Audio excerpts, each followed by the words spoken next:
Well, hello, people of the world. My name is Rigel, and I'm coming at you with Chief and Slay today for our second series. It's going to be Hostile Actions versus Emergence, and I'm hoping to the Lord above of Rainbow Six, Tachanka himself, that it will remain a 5v5 the whole time, but we shall see. So, Chief and Slay, how are you doing, my friends? I am doing wonderful. We have this lovely music still in the background, and it's just getting me so hyped. It is such a pumped day, and well, it's gonna be Hostile Action versus Emergence, and well, nothing better to start us off. Plus, I am joined by the legend himself, Mr. Slayzilla. Hello. You look very tired today. Are you just not as energetic? Get pumped, get hyped. That music should get you going. I don't hear the music, man. Maybe that's the problem. Maybe that I have something wrong with me. There's no music in my ears, and I'm dying because of it. But I'm dying as well to see this matchup. I think it's going to be great. If it's not great, then I will be sad. But these two teams are sure to bring us absolute joy. Oh, yeah, guys. I mean, just looking at these two teams so far, Emergence coming off of a little bit of like a slower streak from what we're used to from them, so they definitely need to pick it up. And same thing with Hostile Actions as well. I mean, they performed themselves really well in qualifiers, so I'm excited to see which team is going to come out on top, because right now Emergence has the possibility of honestly kicking out Pride, depending on how Pride does this week, kicking them out of their spot and taking 6th place, and Hostile Actions could even take 7th place, given on who wins this series tonight. So it's looking pretty solid for the both of them, and we're going to go to Villa and Cafe, so some pretty nice maps as well. Oh yeah, the Mm. T3 special. I mean, people debate on what is the T3 special. Is it Cafe, Clubhouse, and Oregon, or is it Villa replacing Oregon? Honestly, it seems like, well, T3 does what they do best, never agreeing on one particular topic, and maybe we just have to call it the T4 special, where we just put 4 maps in there. Maybe that's just the play, but nonetheless, some of the most popular maps in the Rainbow Six Siege, at least on the comp side, will be seeing action today. Yeah, it's gonna be fun, man. I mean, the reason these maps are core 4, core 3, whatever you want to say, is because people are very comfortable on them. So I expect the highest of standards here for these guys coming out. Cafe's a map. Honestly, I haven't seen Cafe a lot recently, so I'm excited to go back to the old Cafe. Dostoevsky Villa has been coming up more and more, so I think both maps have a good time, and I'm excited to see how they're going to be able to play. Like you said, I mean, both teams have a lot to prove here, and there's no time like the present to really get on the ball. Yeah, guys, I think with these maps, we're definitely seeing a little bit more of an evening of the meta almost, where you have the opportunity to take some really crazy attacks, but at the same time, defenses are still looking very strong. And especially with the release of the new season coming up, with the potential for obviously Zero being available to play in competitive, a bunch of new gadget reworks, shield reworks, things like that. It's going to be very nice. Or not reworks, but, reassignments, I should say. Here's Hostile Actions, though. Overall, every player on this team looking very strong in their roles. They have pretty solid cost ratings, and Dom has Dom's his death ratio there. I was a little thrown off by that. I was like, how does somebody have 100 already? But no, that's opening kills and deaths, and he has 10 and 2. So It happens to Not the too best of bad. us. Now, you're highlighting just Dom. He's a phenomenal player. He does have one of the highest ratings here in Storm Competitive Series. And just to remind you guys, the average is a 1.00, so 1.26 is quite up there. But he also has plenty of positive teammates as well inside of Accent and Limbo, who tend to be not always the most flashy players. They tend to play in their particular roles. But when you need them to get flashy, when you need them to be aggressive and win rounds, those are probably two of the best players to actually look your eyes towards. Oh, I absolutely agree, man. I mean, there's no doubt that this is a very well-rounded team. You can tell by the ratings that this is a squad who's going to come out swinging, and they're going to be hitting hard. I love their names. Axon sounds like a Pokemon because I'm pretty sure Axel is a Pokemon, like little dragon type there, something like that. But I'm expecting a lot from these guys. They look beautiful. They've got great names. Dom, legend. So let's see what Hostile Actions to do. I love writing them down as well because it's ha ha ha all through the notes that they keep on a winning streak. But their opponents, Emergence, are going to try to make sure that they don't stay on a winning streak, and we'll be writing a whole lot of M's. What's up with these guys here? well, I think in all honesty, guys, Goria should change his name to Gadia, because he is just absolutely nuts. He's almost got a positive 50 after only 3 weeks of play. This is only week number 4, and we haven't even started the map yet. Look at that. That's just insane. 1.45 player rating, but the remaining players of Emergence you know, is completely different from what we saw last season. And I'll let Chief talk a little bit on that, but nobody else besides Goria has above a 1.0 player rating. You know, Sudafed might be the nicest individual across the entire competitive Rainbow Six Siege scene, and he's a phenomenal player too. He is the captain of Emergence, and well, he's always leading his team to victory. And Bin, Moved, and Clowns are gonna follow their leader to the bitterness end. And well, this roster is completely stacked. Now, I know you guys are just gonna look straight to their statistics and be like, Chief, that is not correct. How on earth can they be stacked? But if you've seen them play, they're probably the most consistent team, and they synergize pretty well with each other. They struggle against hyper aggressive teams, but when they're able to understand the strategy that a team is utilizing, they can coordinate with their 5-man roster, which is very rare in T3 because most people are playing with just, you know, 5 random individuals running around the map like hooligans. Where Emergence, they don't do that. They play together as a team, and also there are 2 champions on this roster, both Gory as well as Clouds. Oh yeah, a lot of great people here. We love seeing those guys come out, and I mean, honestly, I expect a lot of them. I expect a lot of all the teams here. They deserve to kill it all. But what are we looking here with the predictions for week 4, man? What is going on? A lot of yeses, a lot of no's. For Emergence and the old has. What is going on here? Only our man, our desk host, has said Hostile Action is going to take this. Tell us what your thoughts are there, man. Well, I'll tell you what, Slay. I was just looking at the previous history of both of these teams this season so far. I mean, obviously Emergence has been very strong in the past, which I think is why a lot of our staff have sort of leaned on them. We've known Emergence for longer. We know what they could be. But I mean, just knowing from this season overall, Hostile Actions is looking like a little bit stronger of a team, and I'm not doing that to dog on Emergence at all. I think they're a very strong group of players, but I think Hostile Actions, you know, they've taken quite a few rounds against some pretty high caliber teams. I mean, they had Pride in week 1 and it went pretty all right for them. I know they still lost some maps on that count, but they still put up a great fight against a really hyper aggressive team. So we'll have to see, but I'm playing devil's advocate, I would say. And oh my lord, nobody else voted with me. Okay.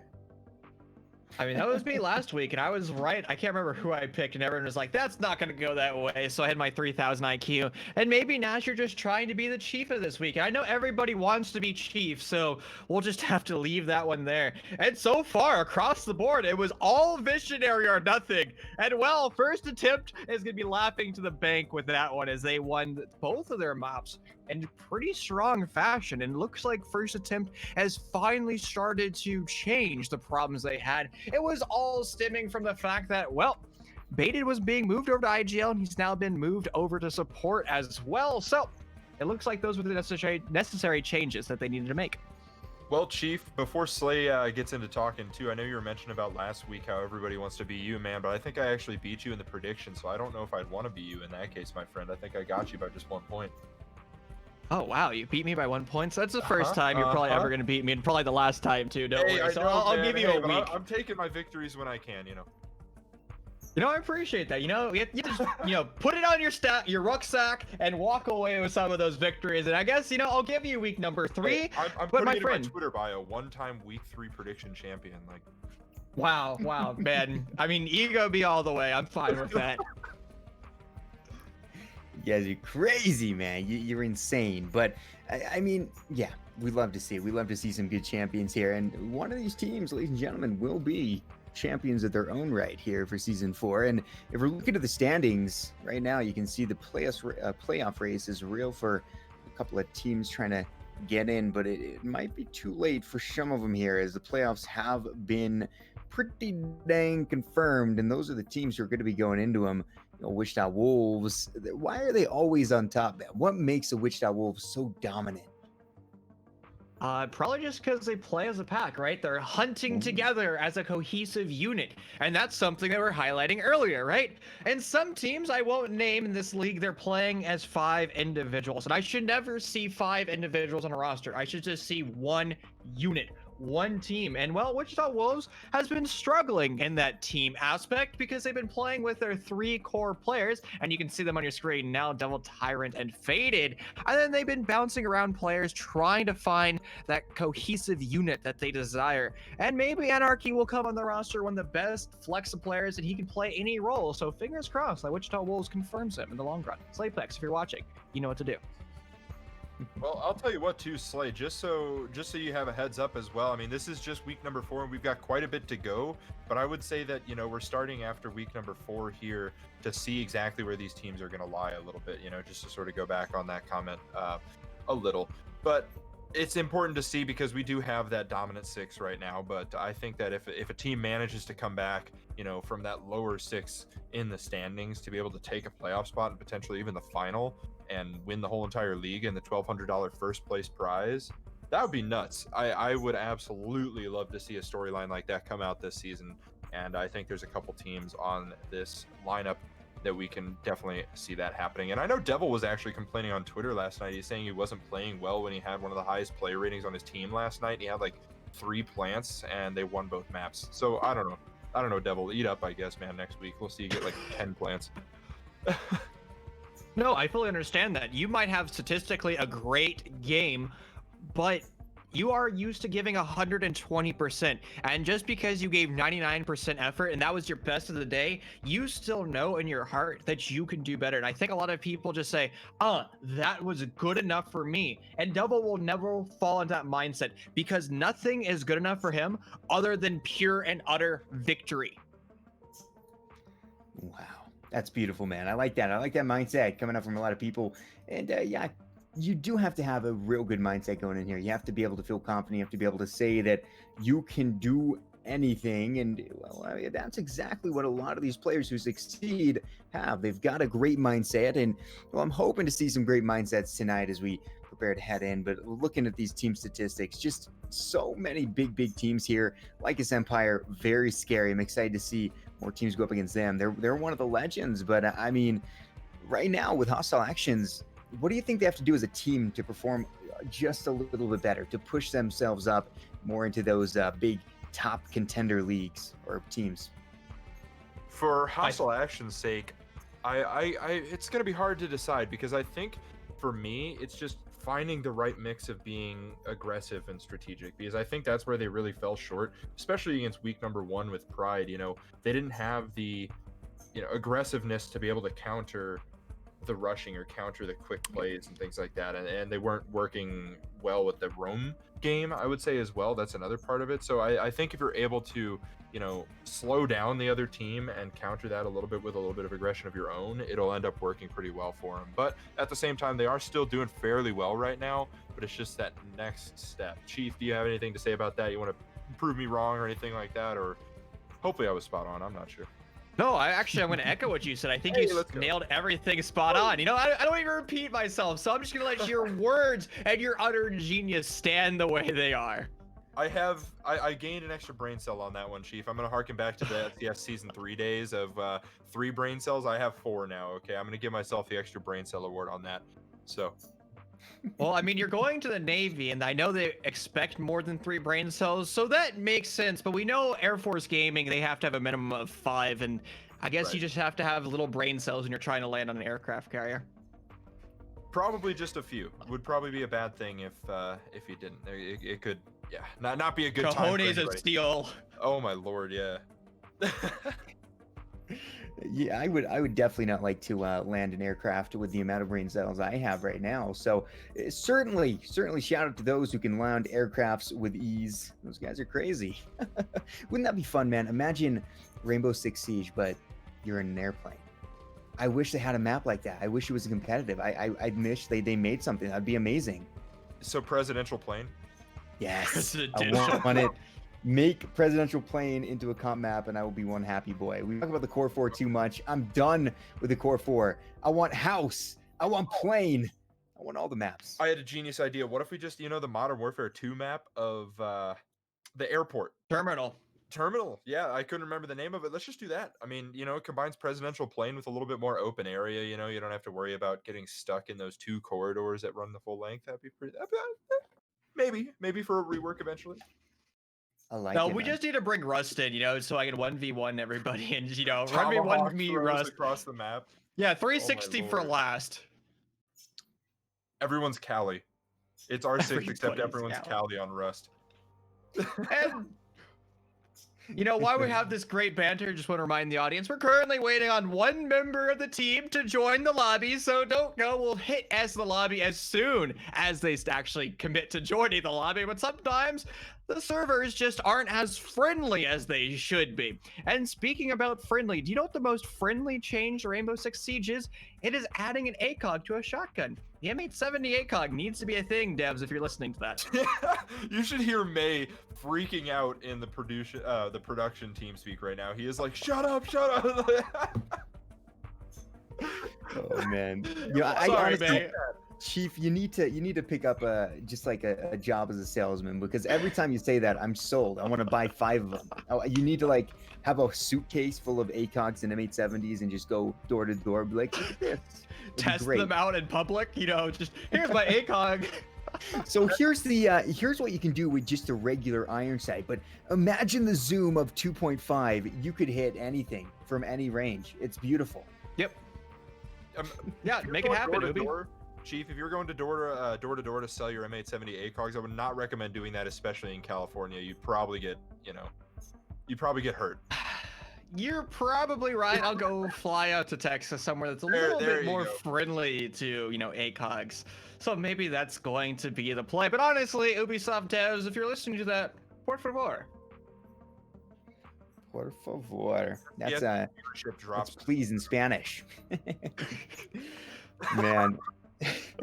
So I just while we're waiting, I just got this fancy drawing tablet. Look at this. And I'm trying to like set it up so I can take notes on my computer, but I've been drawing my own paper, which is kind of a dumb idea. I need to find a nice, good way of doing this, because I think it's the next step, man. Done are the days of scribbling on paper. Here are the days of scribbling on virtual paper. What is that, Chief? Get that stuff. You are such a mixed bag, man. You guys have got progressiveness with the M870, and you turn around and have paper. Ew. Imagine. Sorry. Let me just yeet that behind me. Oh my god. Yeah, just chuck it out your window, like easy. Break your window right now. Now, you're talking about breaking windows. So I want to kind of return to some, reality here in Rainbow Six Siege. Runouts are being extremely nerfed. Instead of having 3 seconds of outside time, you're only allowed 1 second. And well, eating yourself out windows, the chief specials will no longer be a viable strategy. But production has finally told me there's 10 players in the lobby, so it's gonna be a full sin, starting us off here on Villa. And there she is. Welcome to the Italian countryside. And once again, it is Hostile Actions versus Emergence. As we dive into the ban phase, probably Thatcher, instantaneously removed. Everybody seems to hate the poor man. Oh, if your name is Thatcher, you don't play. That's just how it is, man. And he's most likely gone. Another operator we might see for the secondary is usually going to be a hard breach. It used to be Hibana before the days of Ace, but with Ace and Hibana up, it might make a little bit less of a good idea, because they're going to have that option anyway. They don't have to get up close and personal. You take out Hibana, they have Ace. You take out Ace, they have Hibana. So I'm interested to see what Emergence goes for. They're starting on the attack. So let's see if they want to enable themselves a little bit more to try to get a real good start, or they're going to try to play a little bit more passively and say, we're setting up for the defense. What do you think, Chief? Who's it going to be? I'm going to say Ace. I'm going to agree with you there. Hey, there he is. Vegas, here we come. Now, is it going to be an information operator removed on defense? Valkyrie has seen a lot of love or hate in the ban phase, depending on how you want to look at her. And she's basically a pseudo Echo, providing a lot of information. And Echo, well, he's still in his darn quarantine ban because his drones are stuck in the stealing and you cannot destroy them. There she is. I seem to be going flawless with the ban phase, so I'm going to double down. Mira, get her out of here. I like the mirror ban. I could see that happening. I definitely could. It's a ban that is on par with Thatcher. I'd say like a little bit below. As oh my goodness, hello camera, thank you for dying on me. But I think Amira is a good. I think that's a good pick right there. I think that could definitely be the play of the game. But it's a maestro. Oh no. Sorry for May. I have to put in my, 2 weeks notice. I'm no longer allowed to cast here in Storm Competitive Series. It just my predictions just aren't good enough. So I'm gonna have to go, out of here. So we're gonna have to find a new caster. Nash, if you want to step in for my time being here. We're totally kidding. The only thing we're gonna be stepping into is round number 1 as we dive over to Planes and Games, what most teams consider the primary bomb site.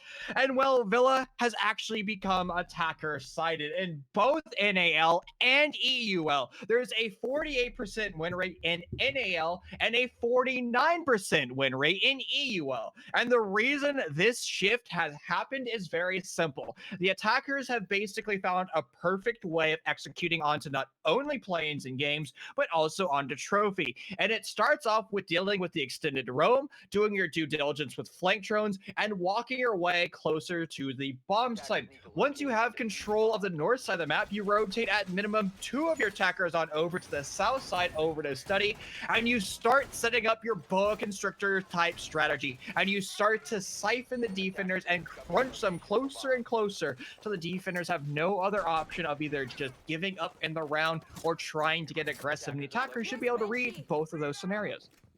It's true, man. I mean, you talk about it all the time. The ability to set up crossfires for the attack is insane. And look at these stats for the community vote. Good grief. 74% believe in Emergence. Hostile Action is going to have to really prove something big here. And go on the defense, they do have a lot to prove. Like you mentioned, it becomes increasingly more difficult to defend, especially, it seems, AVG is just not the play anymore. Still considered a primary bomb site, but I've seen it just being crushed so many times. It feels very lucky for a defense to win here almost, and it really does come down to the fact that you can totally surround it. There's really no good way to hold this site without allowing yourself to be peeked on from a different angle. You've got to do a lot of great work. You got to get opening kills. You got to set yourself up in a perfect position, and quite often it's very difficult for the defense to do. They do have the ability to allow the attack to play into them, but the attack have just become very efficient at going into this site. And well, the attackers, as predicted, are going to take control of the north and slowly start to work their way down south. Now, Limbo was trying to actively challenge the north side of the map. He did not want to allow Emergence to get control, but he's going to concede that real estate for the time being and actually rotate to the stage where he wanted to play. That is a deployable shield over by 90, and this is going to be the most important mini game that Emergence has to deal with it. They have to rotate somebody over to the 90 window for the frag grenade denial, and just Dom is going to have an answer back of his own. That's going to be a nitro cell denial. It's going to be sent down range, but no target for the time being, and Limbo is going to be forced to run for the hills. His life will be saved for the time being, and no real HP lost other than about 6. Oh, just about 6. That's a good guess there. Limbo feeling a little bit terrified, perhaps, but he's alive and well. Who am I? A very powerful operator. He can bring the MP5K, he can bring the AUG 2, but Goria is going to be bringing that M762. One of my faves in the game. I love the weapon. It's a great assault rifle. Zofia wields it so wonderfully, but now time is beginning to take it down. Son of Finn begins a little bit of hard breachy weechy.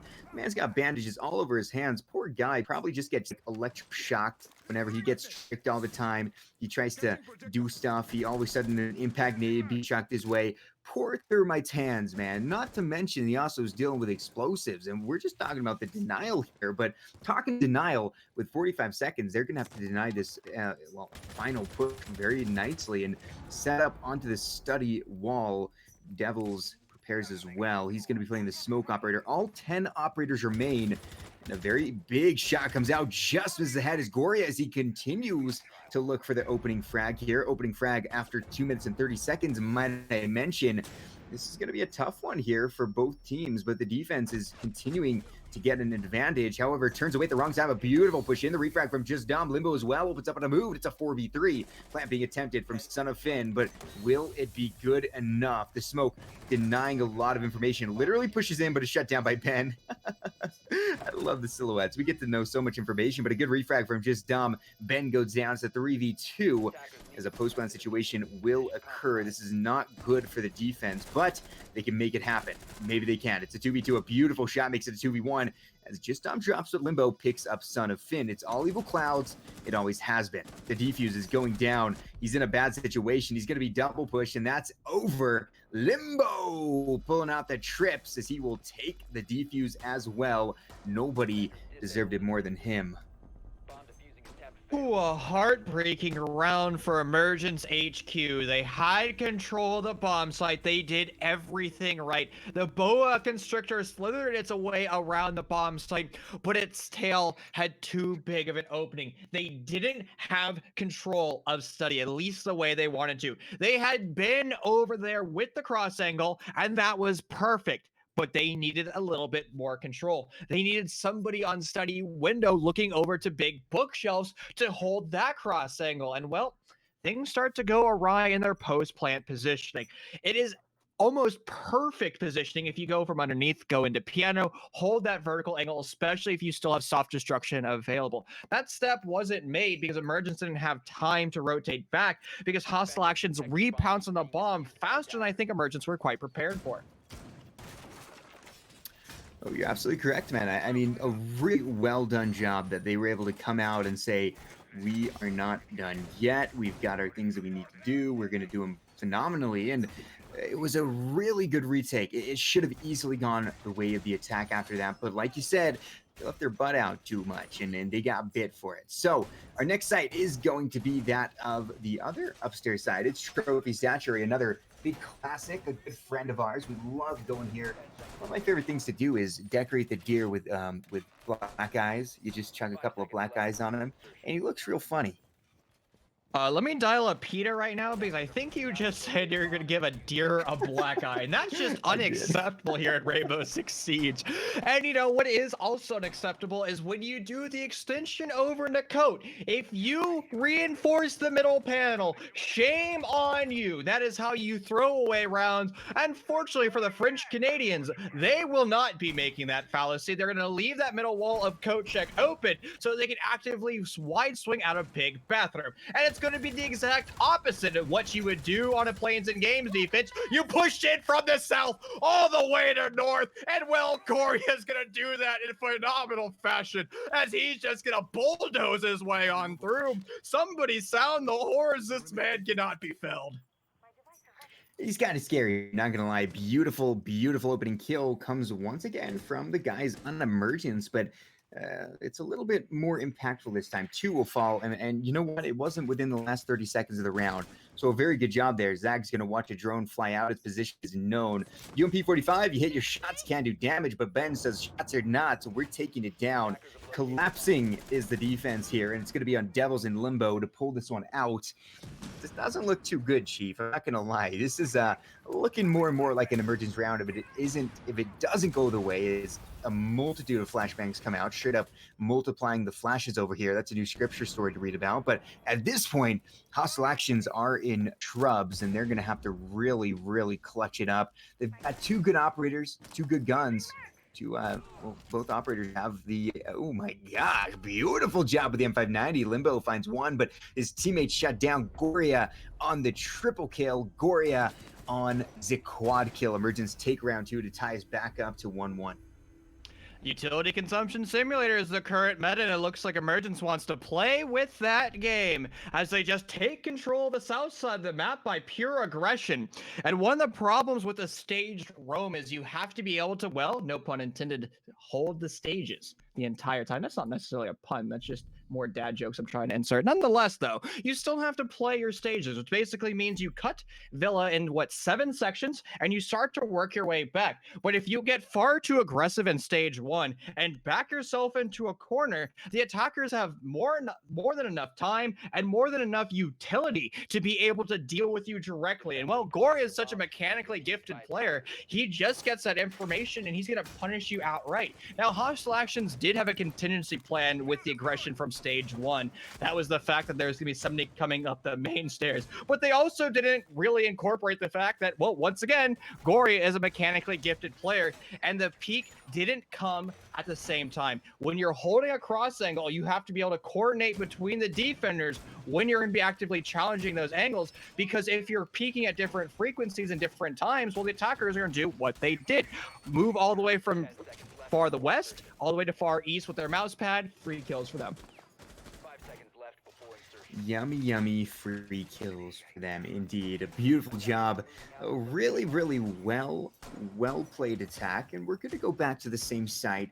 Trophy stature is attempted again from Hostile Actions. They're tied 1-1 right now. They won on AVG. A very good job to them and a great post-plant retake. But C4 are going to be placed ready to go Splody here as the study take looks to be engaging Goria.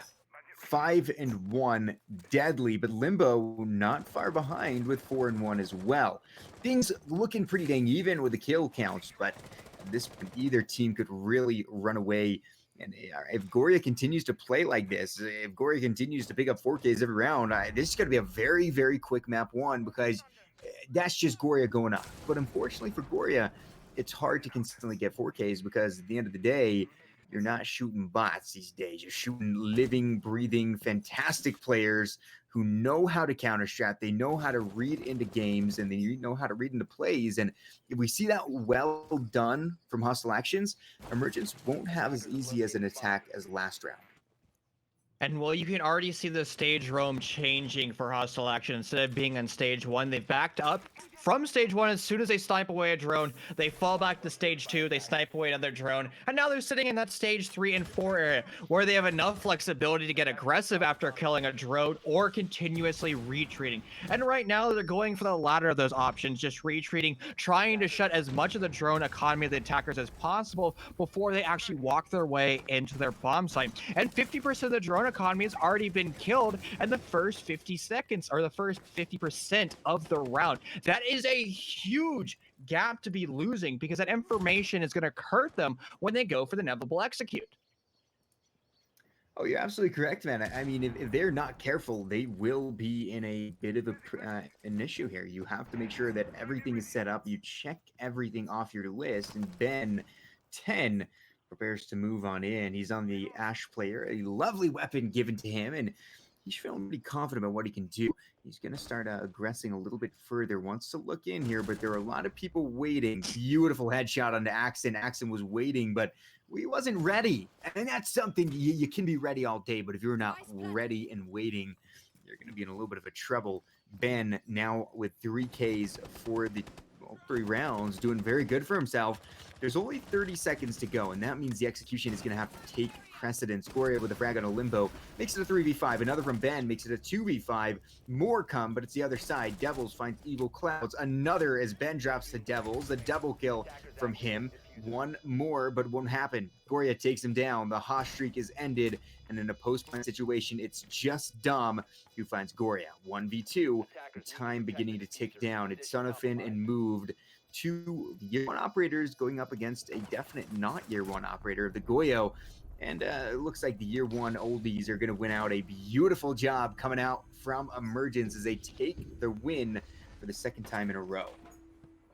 Strong showing once again by Emergence, understanding how to push in through study. And it's almost like Hostile Actions. They want to kill as many drones as possible. They want to play into their stage roam as much as possible, but they don't really seem to have the confidence and bravado to actively challenge Hostile Action or Emergence until the bomb starts to go down. And then we see a light change in the brains of Hostile Action where they realize they're in a do or die situation. The only option they have is to get aggressive and start to win their ones. And they do start to win those ones. And it was almost looking like Emergence would find themselves in the exact same position as round number 1, where they have the bomb confirmed down on the deck and the time is going to start to chip away. And they don't have a good post-plant position. And it seems like Hostile Action is just able to run around them because Emergence doesn't have any drones in their back pocket because they're either still on flank watch or have already been killed. Emergence is doing things right, but they could do it better and they can win more rounds if they're able just to make small adjustments. That goes for both these teams, because remember, we can always learn and grow from every single round we play, whether or not we've won or lost. Oh, I love that, man. It's so true. There's always a good chance to learn and say, what did we do right here? What did we do wrong? As there is somebody outside going hard with an engine. Oh my goodness, Chief. Are they racing out there? What's going on, man? That was your mic. That wasn't my mic. I know, but you're the Oh. race car driver. I need your help. I need your info. Or is there some kind of race outside of my door? What's going on? Let me just call my contacts right now. So apparently they're actually doing a dedicated race to you, Slayzilla. So it sounds like a bunch of people, they're Mopars, not sponsored, but they can sponsor me if they want, are actually going to be trying to drive circles around your house for whoever has the best fuel economy. And it's a new thing, and we all know Mopars, they don't work out very well. They tend to break down. So that's what they're trying to show. They want to show who is a better Slayzilla automobile. Oh, wow. Feel loved and appreciated, but so does this attack, as they want to make sure they can get everything right. So far, Emergence have had a couple of guys really sticking out, but I mean, at the same time, Hustle Action is looking just about the same way. Just dumb. One of those guys starting to stick out has taken a massive amount of HP loss. He's going to be down around 15 left, and that's not the best of situations to be in. Axon trying to fight his way out of it, avenge his German brother from the damage taken, but Goria prepares to do even more. A little bit of verticality coming in here, and still no deaths in the first beginning minute and 20, but we're going to be spotted out here as our lovely Nomad does a little bit of work, tries to put out some air jabs. The information is gained. Let's see what the defense can do with it.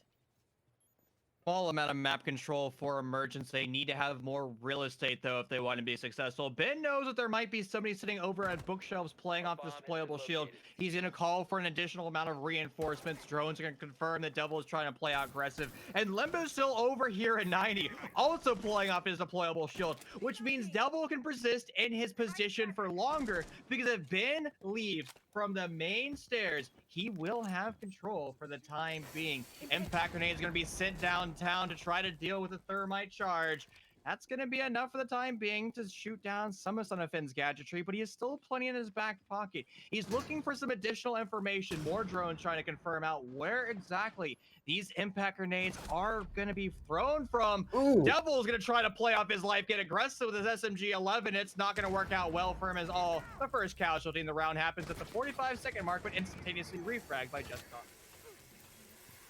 Yeah, just about 30 seconds left there, and all 4 rounds we've seen, Emergence have stepped up and they have emerged with the opening kill every single round, which is pretty impressive for them. But on round 1, they were unable to successfully benefit of it and get a win. So let's see if they can do so here. It is a tied up 4-4 now, but Just Dom, so much damage on him. Doesn't matter. Beautiful shot from Zag, takes down Goria. 4v3 situation. It is now, with time beginning to tick down, Zag gets another. Son of Finn finds Dom, but it's Evil Clouds on 1. Does he get 2? He doesn't. Axon takes him out, and it's all but over, as Axon will shut down the final remaining, and we're tied back up with a 2-2. It seems that Hostile Action is doing a good job of, even though they lose that initial man advantage fight, they bring it back. They play time very nicely. And here in AVG, they are seemingly unstoppable. And it also seems like Emergence really doesn't want to actively participate in the mini games. And those mini games can consist of dealing with the defender's utility, particularly those deployable shield. And it actually looked like Hostile Action was able to read in the fact that Emergence wanted to play this bomb site very linearly. And remember, Emergence was able to put their bomb on the deck in round number 1, utilizing that full dedicated roam clear all the way from the north all the way down to the south. But Emergence decided to change things up in round number 4. They wanted to do a take from study, getting that linear control and setting up only a 90-degree crossfire, not the 180-degree crossfire. And the problem with that is, well, you're not going to be able to participate against those mini games across the map, and those apex points, particularly of 90, will never be dealt with until you do your full send YOLO rush. I like that, man. The old full send YOLO rush. So far, we've only seen 2 sites. It's been AVG, it's been Trophy, and well, for the 3rd time, we will head upstairs to Trophy. Well, we haven't been downstairs, so there's no real heading at all. But do see the lovely Mozbaz come out. Devils looking ready to go. We look at the kills right now. Goria 7-3, Deadly 5-3 from Ben, but then it goes down to 2-1-1 for Hostile Actions. On the other hand, 4-2 or 4-4-2-2-2. So little bit of a difference here, as Goria definitely out fragging almost everybody, and by almost I do mean everybody at this point on the map. But the problem is, if you got one great player, that's amazing. You got to be able to back him up, though. So unfortunately, you could have a star player all night, but if he dies, what you gonna do? And that's where the rest of the team of Emergence is going to be able to step up and say, we are here to win the day. I'm excited to see what they can do here in round number 5. Well, once again, it's going to be who can control the most real estate as quickly as possible. Gory is going to take the entire south side of the map. So far, Emergence is going to be winning in that endeavor. And it also looks like Emergence understands that they're is playing somewhere in the living room. Their preset drones are going to give them plenty of information, and that's going to lead to early gunfights if Hostile Action wants to be aggressive. But they don't want to be aggressive for the time being. They just want to start to retreat, playing their lives and playing time as much as possible. Now I say that and I get jinxed because Gloria is going to just start to walk towards the bomb site. He has almost the entire control. He's going to be given away temporarily by the loud noise. He's making sprint challenging his way. This is going to alert Limbo that there might be looming death very close on by. Ooh, indeed. And once again, Emergence will not stop getting that opening pick. And like it or not, that's going to give them a big advantage. To have an extra man on board is huge. To make Hostile Actions work so much harder is going to put them in a lot better situations. I mean, if you take some of these rounds and you say the opening kill went to Hostile Actions instead, this could be an entirely different game. So I think Hostile Actions are performing very well, but I want them to perform better when it comes to the opening engagement. That's really where it comes down to things being most important. Is now with a minute to go, Hostile Actions are gonna have to refrag, and they do. The Commando finds a frag. That's Devils taking down the legendary Goria. Now with less than a minute to go, Chief, this is gonna be a very, very important final 50 seconds. Thing is, though, Emergence was executing perfectly on that first floor because they needed to deal with that cardiac sensor. They have deviated away from that strategy, and they're no longer going to be attempting that, and it's going to be to pure folly as a Nitro Cell is going to find its target, but Ben is still alive. He's going to get that refrag, but the attackers of Emergence are still a little bit worse for wear. They need to find 3 kills if they want to be successful. They have control of the bomb site, but they don't have control of the darn cardiac sensor that's providing a plethora of information. A Nitro Cell is gripped in, ripped when it's thrown straight to a hard floor. No contact whatsoever, as a post plant will be shut on down, as Evil Clouds gets even more kills. The bomb's gonna be put on the deck. 7-second plant time. It's gonna be a free kill for just Dom. He's just gonna have to sprint challenge his way on up. That's going to be a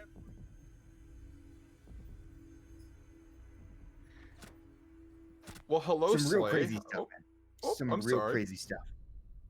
How What's are up? you doing? I'm joining in. Chief is having some microphone problems right now, so I'm going to step in for at least for the time being to be casting with you. But oh my lord, what a round!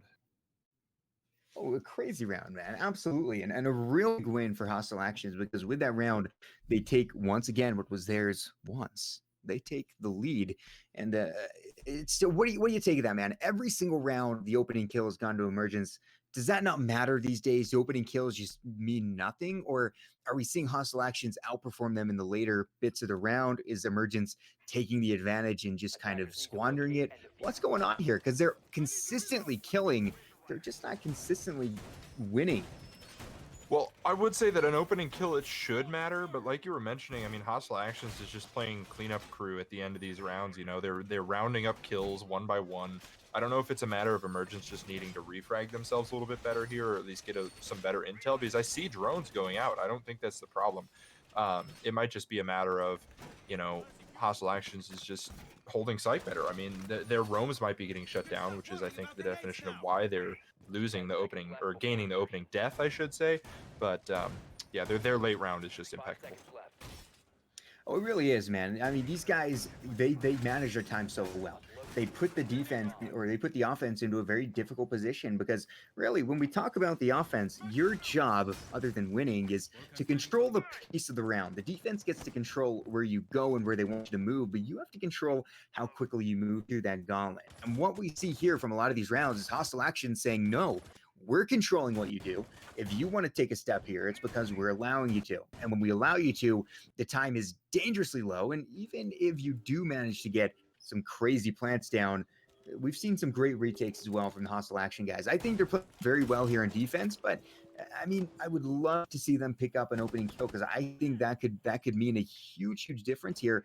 It's a little bit sketchy as to which way the rounds are going to go still because Emergence has that initial advantage, but if hostile actions could start off strong and then finish strong, unbeatable here on defense. But the problem is defense is going to switch over soon, and well, that's a 6th round in a row that Emergence take the opening kill. That's crazy, man. These guys, they don't stop on the beginnings, but let's see Emergence really roll through here, man. You gotta follow through with that punch because at this point they're kind of pulling away. Yeah, I think that is definitely not the kill that you wanted to see come out immediately. You don't want to lose your pulse on a site with such importance of vertical play like kitchen and dining, you know. I mean, that pulse is basically critical in a lot of these cases to try and deny late round pushes, things like that. So it's going to really fall on the other two roamers. It's going to be the Goyo and the Jaeger above to at least try and slow down that vertical presence. As we know, Moved is on the sledge. We also have Zofia with the breaching charges is actually going to go down. Goyo finds the kill there. That's amazing. That is Goria off the board. The 8-kill gunner is down in round number 6, and that might here shift the entire momentum. We do have Clouds on the Astro window, though. Ben is down below with the Ash getting ready to maybe make a play onto this Goyo, who has found himself down at the bottom of Astro, but no, it's going to be Zag with the double kill. My lord, my English skills with him, but oh, what a frag fest for him right now. Oh, the dude's killing it. He's eating up. He says, "Oh, what's up? You gave me a Vector 45 ACP. I'm a shred you with it. M590 as well from Limbo. Looking dangerous, man. That gun is terrifying. It will shred you to pieces. It's scary. I don't know why we shouldn't get an ACOG for that one. Why the M870? I'd like to post a chief, but unfortunately he's not here right now. But what is here? The final 30 seconds are ticking down. A beautiful C4 from Zag on the triple kill. The man's going for the ace at this point. His evil clouds will fall. He's now become an evil cloud in the sky after that one. And this is looking tough. Hostile actions, once again, doing a great job at defense. They're freaking controlling it fabulously. And this looks very grim here. Kill comes out is that Zag with a quad, but he doesn't quite get it all. It'll be a good refrag as Move finds 2, but Limbo is there to shut down the sledge. There's a little bit of SAS on SAS action, but a 4K from Zag almost had the ace, but he does have a very nice defensive lead switching on the attack.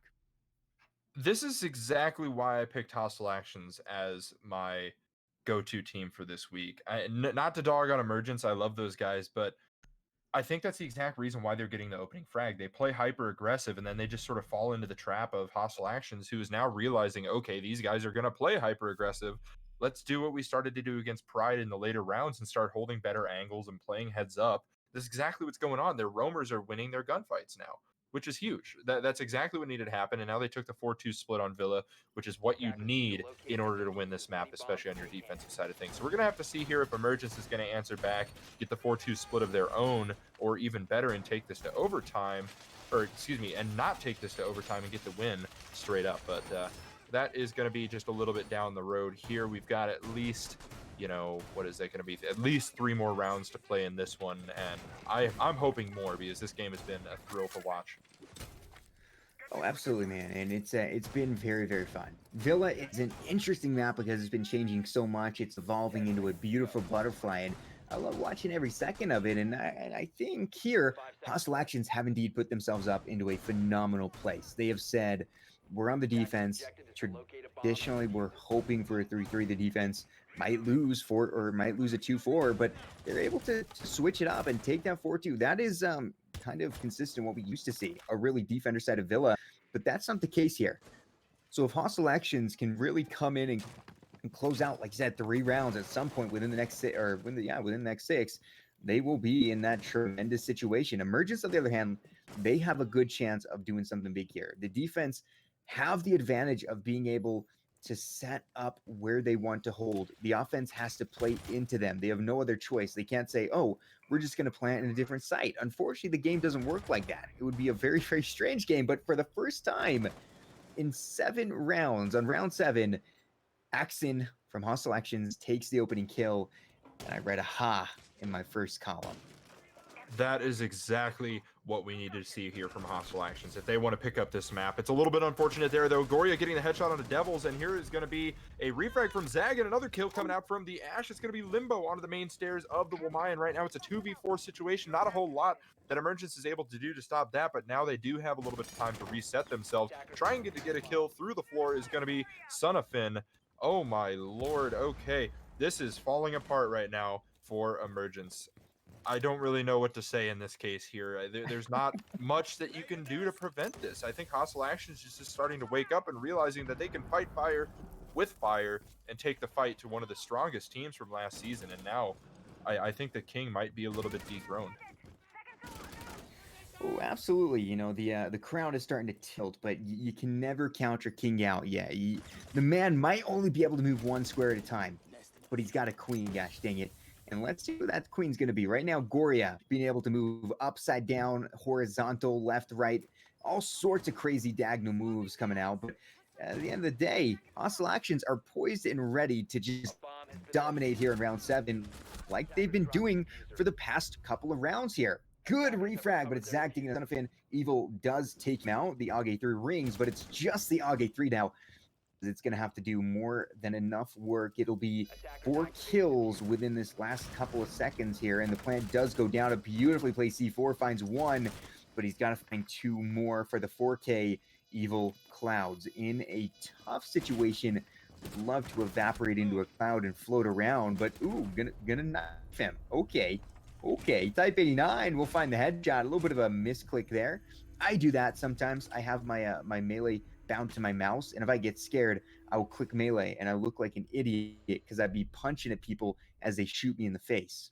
Well, I was going to say, typically you save those knives at the ground until the end of the round once you've clutched it up. But I'll tell you what, we did save for the beginning of this round, and it's going to be Chief, who I think is going to be back with us. We're going to attempt to see if his microphone has been resurrected from the dead. So, Slay, it's been fun for those couple rounds here, but hopefully Chief will get to continue his fun times. And you know, sometimes you should not just don't use the banana as your EQ. That's just going to be the play from now on. We're back to hopefully the original settings that came with this mic.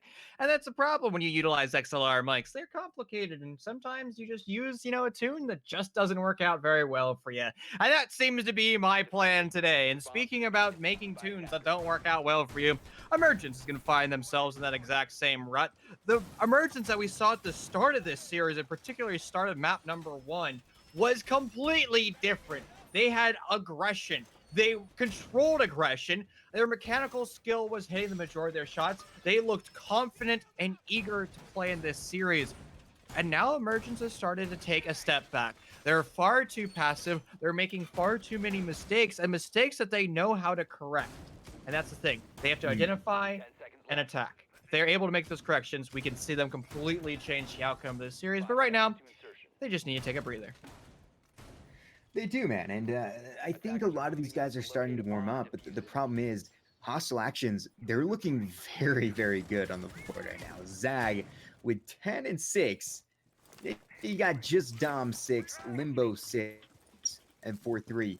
Compare that to the 9-7, 5-2-3-2. They're pretty similar at this point, but not as similar as you would like to see from Emergence. They have a couple of real big guys going off, and then a couple who are lagging behind more than you would really want.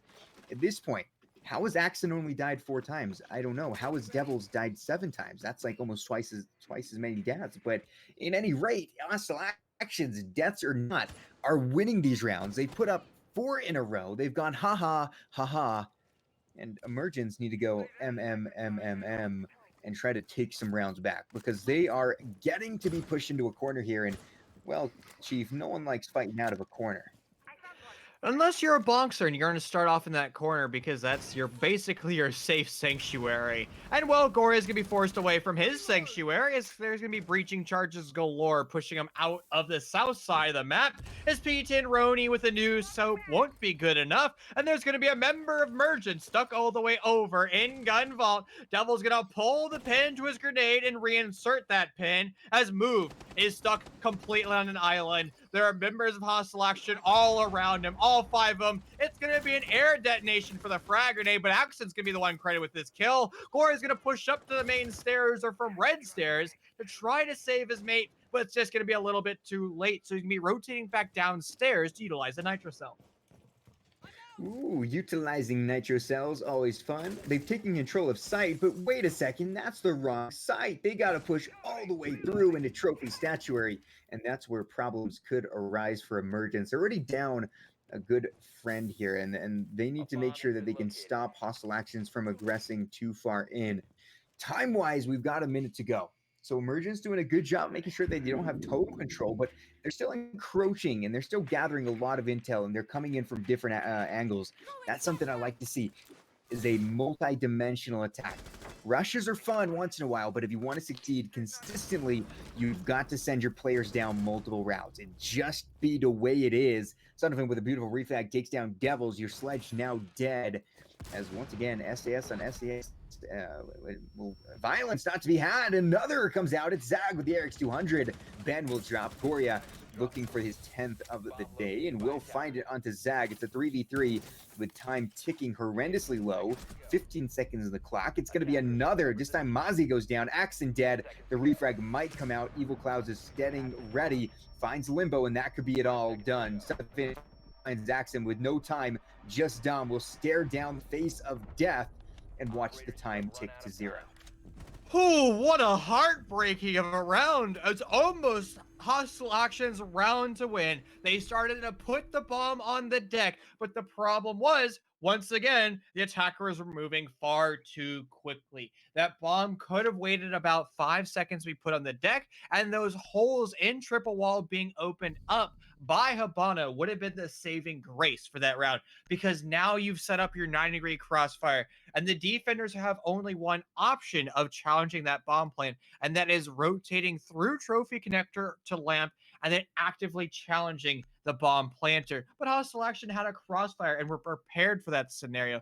What they weren't prepared for was the walls still being hard and members of Emergence just proning their way into engagements as we move over to the tertiary bomb site.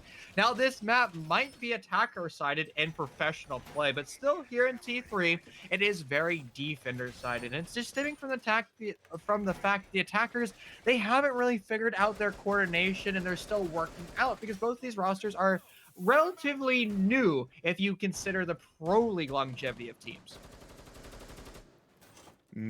It's very. It is very, very true indeed. Pro league longevity is such a good amount of time these days, and well, down to dining we go. The kitchen where we eat our food. We've got Tetris there, one of my favorite callouts. It's such a nice it's just cute. A little bit of Tetris. I have a better call out for you. I call it Jenga. Jenga. That's another great game that I love and appreciate. I have a GIF of a dog pulling out a Jenga piece, and it's one of my favorites. It's just a real skilled dog that I aspire to become like one day. You want to be just turn into a dog one day? I mean, I'm not gonna tell you your dreams are dumb and all, but like, I appreciate that you have some big goals that you want to accomplish, and good for you, Slayzilla. I think you misheard me. I said a dog that can play Jenga. It's a big difference. I thought you wanted to turn into the dog playing Jenga, which I was like, all right, I'm on for, but like, we found out that we can clone rosters because we cloned In Control Nation last week. We cloned me last week as well. So actually, we can clone Slayzilla into a dog. I don't see what's stopping us. That'd be awesome, man. I think dogs are great. I'm my dog. I recently moved, and my dog had to stay home. But hopefully she'll join me one day, and we'll have a great reunition. And she'll be on my bed we'll have the casting dog. It'll be sick. She'll be like, sup, and that'll be a good time. But those are for the future thoughts. Right now, in the present, we've already dripped through about half the round. Goria barely dodging bullets. Going to be very, very sketched out. But Goria is looking pretty scary himself. A lot of guys on Emergence have been polarizing, but they're starting to pick up more and more kills. They're starting to pick up more and more speed, and that could be game changing with half the round to go. Emergence on the defense, all 5 remain, but so do all 5 for the attack. This is going to be coming down to the final minute of a bloody, gory, treacherous scene, and I can't wait for it. Well, the defenders will not be allowed to utilize Nitro Cell Bonanza or Call Center from Hell because they only brought 2 of those, but they have their guns up and active, as it's going to be a sea of orange for Emergence as they find 3 kills of their own. And now it is going to be your primary entry coupled with your flex support or flex entry to take care of the 5 remaining members of Emergence. Limbo is going to go for a quick peek, sending bullets down range, but bullets are going to answer him back as quickly as possible, and he is going to be trying to rotate to a new avenue. The problem is the avenue he's rotated over to has an active M590 sitting close quarters, as it's going to be a complete change up altogether for Hostile Actions, as they're going to have to enter now through Membo. But for every time they dilly-dally, debating on whether or not they want to enter through Memo or through a completely different door, is going to allow Emergence to sit more and more comfortably, twiddling their fingers, as Son of Fun's going to get a trade amongst himself, as now it will no longer be a flawless round for Emergence, but it's still going to be an impossible scenario to win, as Devil's going to work his way into a bomb site, Jiggle peeking is around bullets, trying to matrix the best as possible, and eventually being felled from a long range by Bin. And now we see the beginning of an upcoming for the defensive side of Emergence. Very similar to what we saw Hostile Actions do. They lost their first defending round, but they won 2. And it might go this way very, very similarly here. Let's see if it's going to happen, because at this point, if it continues to produce the same results, Hostile Actions won their first round, they lost the next 2, and then they won 3 in a row. 3 in a row, more than enough. They just need 2. So they turn the heat on and they just say, we're going to repeat what happened in the previous couple of rounds there on half number 1. They're going to be in a real good position. And here's the thing. A flawless rotation is possible, but they're going to have to win on AVG. And AVG has only ever been won tonight by the guys on Hostile Actions. It has been their site. They have owned it. They have loved it to the day they die. And well, let's see if they can rip it out of their hands, because if they do, Emergence will tie it up 5-5 and bring themselves squarely back into this game, just like that.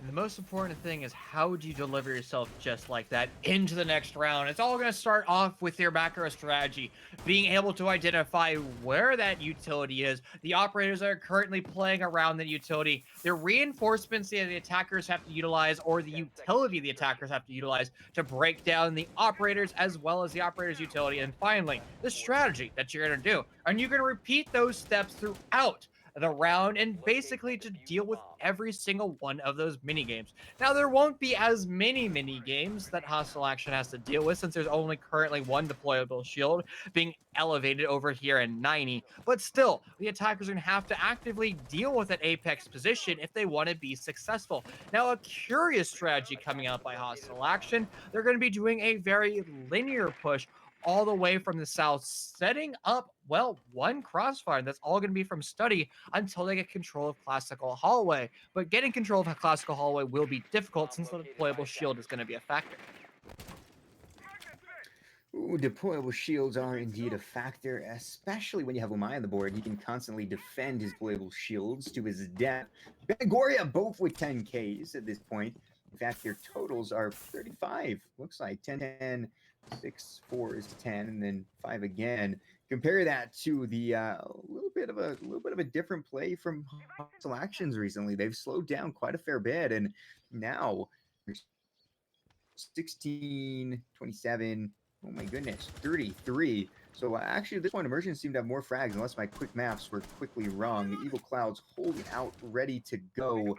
He's got that situation locked down, but for how long will he be successful in his endeavors?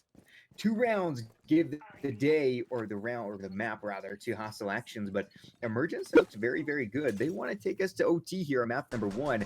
And of course, we will be heading to Kafe once this map is inevitably done. And whoever wins that will be at a huge advantage. I'll be able to feel real confident about going to Kafe. And it's all come down to round number 10 for Emergence. Tie it up or go down to match point situation. And you were correct. It's 35 kills for Emergence. Now make that 36 compared to the 33 of Hostile Action.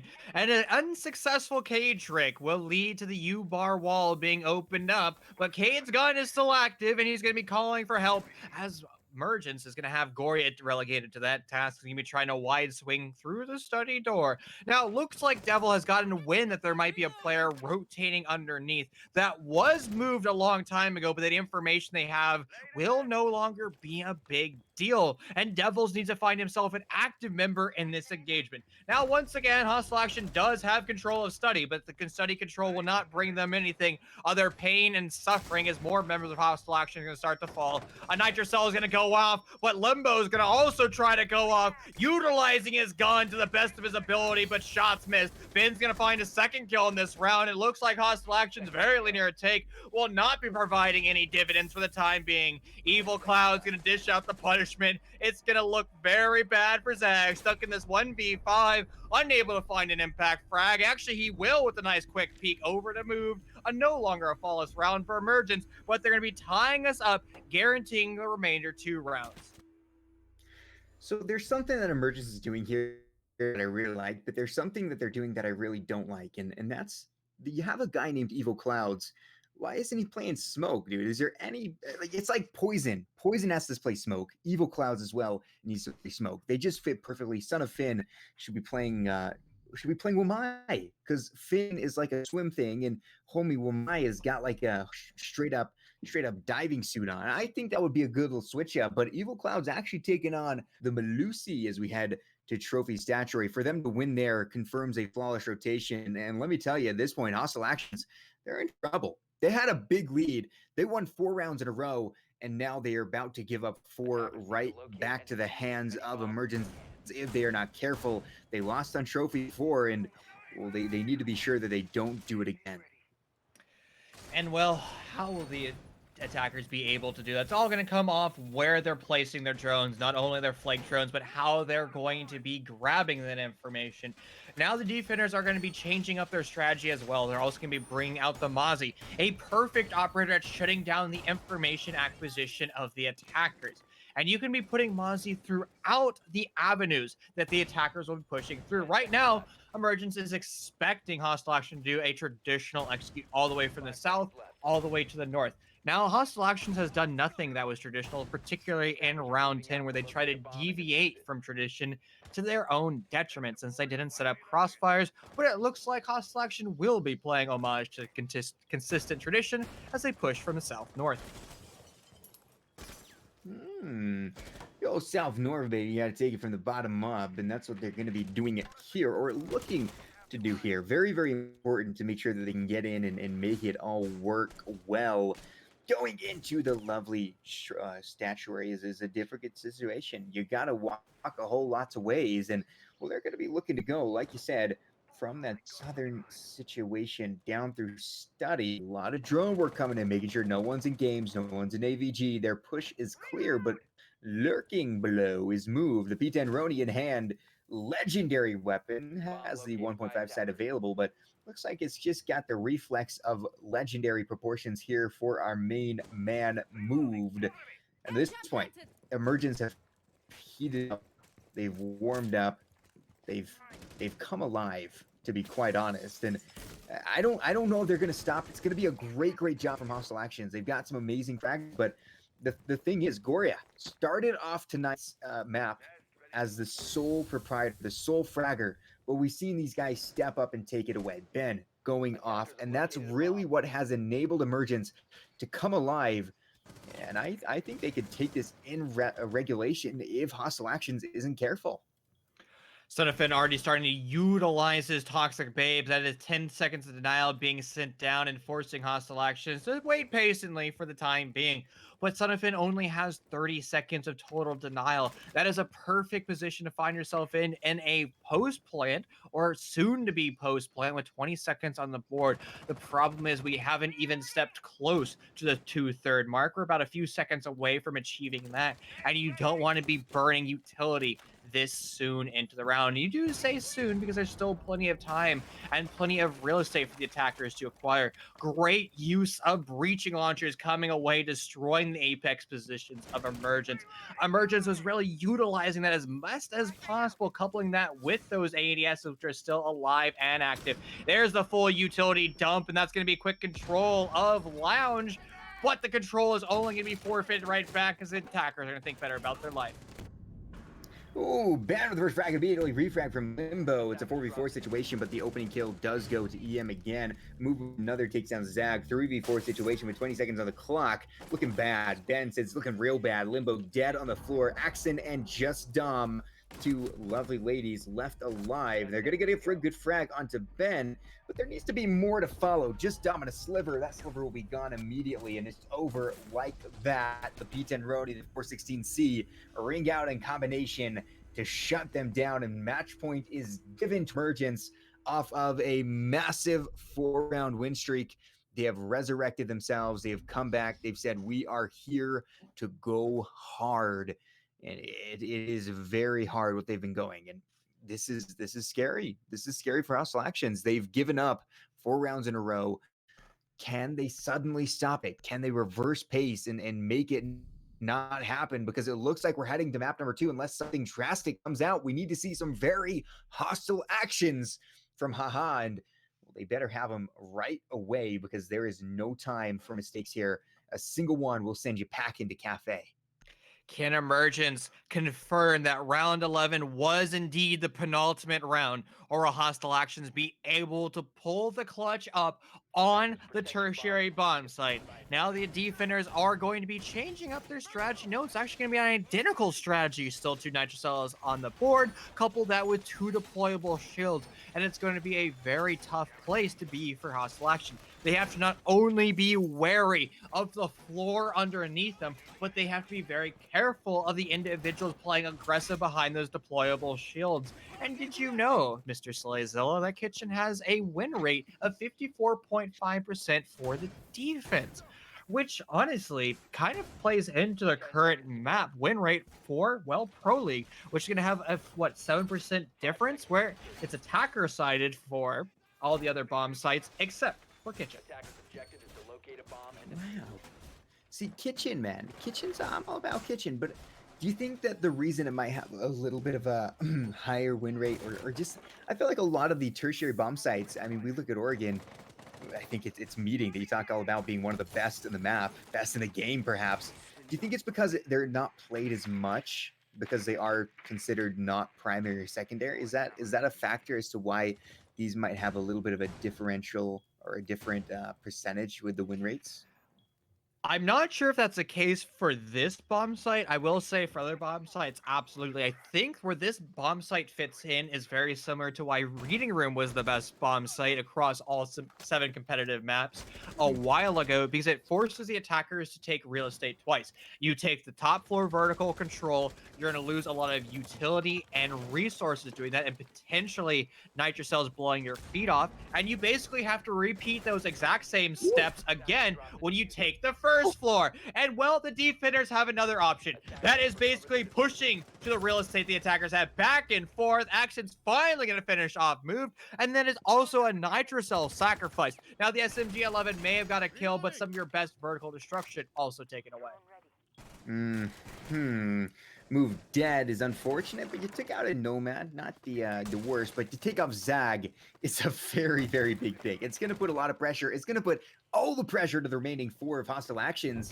And I mean, Move has definitely been a very solid player as well. In fact, I think we've seen that. I've said it time and time again, but Emergence having a lot of their players step up and come into a great position where all of them are impactful fraggers, all of them can win, and at least go for one for a lot of these rounds. And now with the soft destruction beginning, I love what you're saying, man. That's really, really a good point to say that a lot of these sites that have the bottom floor, we talk about having that disadvantage of being vertically challenged, but they really do make the attackers take upstairs and then turn around and take the downstairs. And it wastes so much time. Played correctly, it will win you rounds. And well, Emergence looking to win their final round. However, Axon says goodbye to Evil Clouds. The 4v3 things swiftly could turn the other way. If Hostile Actions find another frag, they'll double the manpower.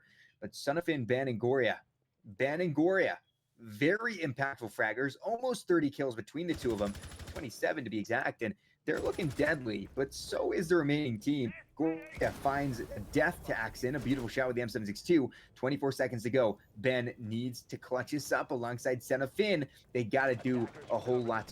Oh gosh, my voice. A whole lot of work, but it's going to be difficult. It's not going to be easy, but time ticking down makes it a little bit more capable for the defense to win this out. Axon moving in, the frag comes out, Ben goes down to just Dawn. The plant is happening. Son of Finn moves quickly, but will be taken out. Ladies and gentlemen, we are going all the way to OT. And how overtime works here in Storm Competitive Series, it is going to be whoever is able to win 2 rounds in a row is going to get credited with map 1 victory. Now, both of these rosters have guaranteed themselves 1 point for map number 1, so they will no longer be able to clinch the maximum amount of points today, but it is still fine. Both of these teams are sitting below the top 6, so any amount of points is going to be important to them.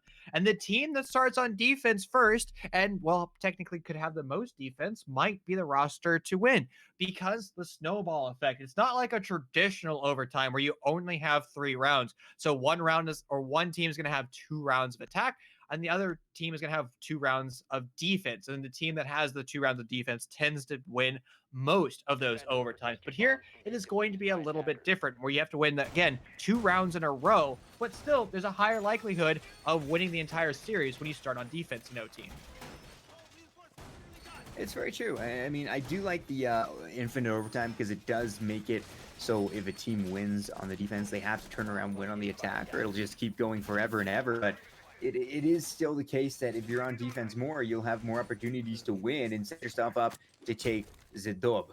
So, with Emergence starting on the defense, let's see how they queue. Both teams went 4-4. Excuse me, that's impossible. They went 4-2 for their halves on the defense, which is a very good job to them, but they're going to have to do a little bit better than that. We'd be looking at a 3-3 average split where they win 1, lose 1, and that's all. They can't do that. They've got to do better. They've got to be able to win 1 defense, win the attack, win the attack, win the defense. Whatever order you want to do it in, it's going to start right now. And if Hostile Actions wins on the attack here, they'll be in a tremendously powerful situation. A real big possibility for taking the win, and I'm excited to see if they got what it takes. Quick control for Hostile Action confirmed there's no nitrous cells underneath for the time being. Now, Moved is still off-site roaming. He's trying to lurk himself into a free kill, as he's actually almost worked his way into a run out all the way from Laundry, but he's not going to find any targets in that round. He's going to be calling for Gory to help him out, and Gory is going to be dishing out 25, we'll call it 95 HP. As quickly as possible. Now the flank watch of Zag is up, alive, and active. He still has as many of his air jabs as possible, all 3 of them to be precise, as Devil also will continue to utilize vertical holes being facilitated by his little gadgetry on his wrist. Yes.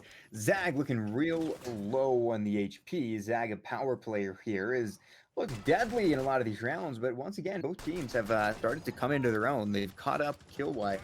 Devil's lagging behind a little bit more. It was pretty impactful for a couple of the opening rounds, but it has been unable to find anything since, it seems, and would love to get a couple on the board here. Goria moves in 12-8, looking real nice with the 416C in hand, but he's going up against a whole slew of weaponry. Oh man, this is going to be an interesting situation here, as we are going to see a little bit of that.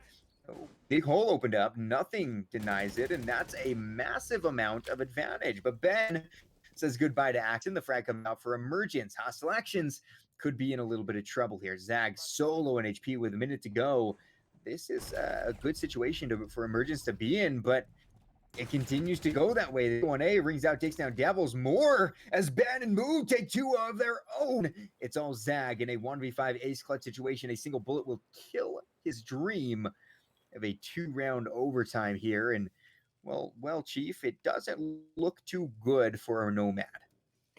And it looks like Zag is going to be taking a quick temporary timeout, talking amongst themselves what is the best avenue to push, but he's going to now be alive and active once again, trying to find out where the 5 remaining members of Emergence are. Looking down range all the way over to Ubar, he's trying to bait Emergence to get aggressive, but he has a time disadvantage. He's the one that needs to get aggressive. Those pre-fires are going to be giving away his position. That's going to be a free kill for Goria as he goes around the door frame, and everybody in the Emergence is going to celebrate by pouncing their way into those air jabs. Beautiful job, man. Celebrate away, boys, because you've just done it. You won a defense, which isn't too surprising these days here for this map. Apparently, we can talk about it being attacker-sided, but with these two teams, it has been nothing but the complete opposite. And at this point, it's going to be a very interesting situation to see if Hostile Actions can take us to round 15, 16, 17, 18, who knows how many, but it could be over by round 14. That's a big possibility. That's a chance. That's a potential happenings here. And it's going to be all upon the boys on Emergence to shut them down. AVG will be seen again. It's been a very powerful sight for the defense. It's been won a lot by the defense, but will it be won by the attacking side of Emergence? What do they need to do here, Chief? What has been going wrong with their attacks onto this site? Because they shouldn't be working out. This is more of a mid-range 50-50 map with the attacker having a little bit of an advantage. Why aren't they winning on AVG? And if you're talking from the attacker's standpoint, the attackers are just skipping steps. They're making mistakes, and you have to mitigate mistakes. Emergence, they were looking very strong, particularly in round number 1, when they set up their execute into planes and games. They're even able to get the bomb planted.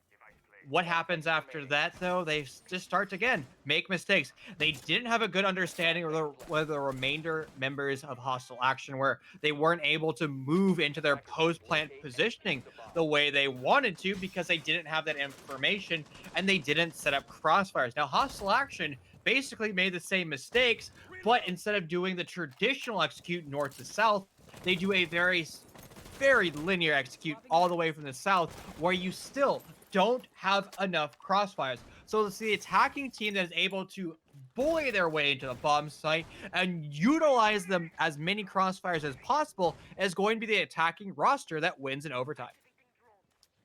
Oh, I absolutely agree. I mean, you have to, like you said, take advantage of what this map gives you. This map gives you a lot of opportunities to come in here and do those big crossfire angles, to set up amazing abilities to get refrags, to get frags without having to refrag, to just frag out.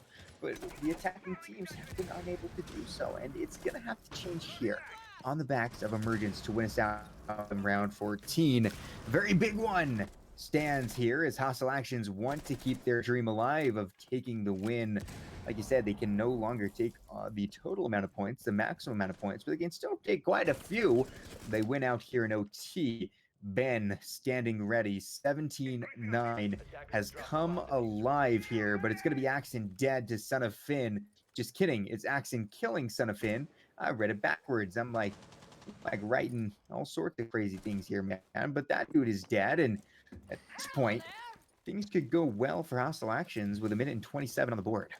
You can already see why Captal losing flashbangs is a huge nerf, because he was one of those prime operators at burning away ADSs and Wamai Pancakes. The Wamai Pancakes all the way over by 90 are still alive and active, unlike members of Emergence that are continuously falling on down because they don't have the utility in their back pockets. And every operator that's relegated to actively dealing with ADSs and Wamai Pancakes have now been felled, and it's going to come down to the mechanical skill of Emergence. And fortunately for them, Gory is alive and active as he's going to be removing Axon in round number 14. he's still gonna have to find impact frags, 4 more of them to be precise, if it's Emergence's turn to win overtime in the first bracket. Goria is gonna be dishing out a little bit of damage, but not enough to actually find anyone. And now it's just Dom's turn to work his way up the main stairs. He's gonna confirm a casualty that's gonna be moved now down, but not out. Unable to be rezzed, and it's now just for Goria. Stuck in a 1v4.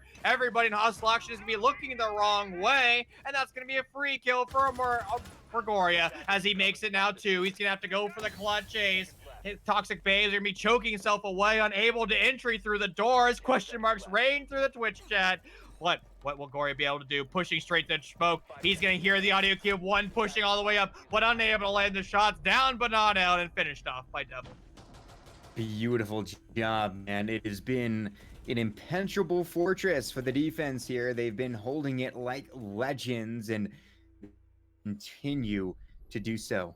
They have to win 2 in a row here, and at this point, Hostile Actions have set themselves up. It's like a little bit of tennis, man. You just knock it back and forth, and you're trying to get to the point where you can smack them and just get a nice score. I say that, but I've literally never played tennis in my life, so that was literally completely false, perhaps. But I imagine tennis is pretty back and forth from what I've seen. A whole lot of yelling too, man. They yell so much in tennis. Do you think they do that in Siege too? Whenever they get a kill, they just go ha. I think they should, to be honest. Have you ever seen the TSM cams where you have Matthew who just scream after every single round? And then you have the exact opposite from it's his Dream from Tempo Storm, where he just applauds very politely afterwards. And sometimes you just need to scream. You just need to get hyped, get pumped, because your team was able to win a round. And it's going to be Emergence's turn to win another round since they're on defense. Or will it be Hostile Action changing up that motif? Will they be the ones to set up finally an attacking strategy to break things down? And the last time Emergence went to overtime on Villa, the match went to 24 rounds.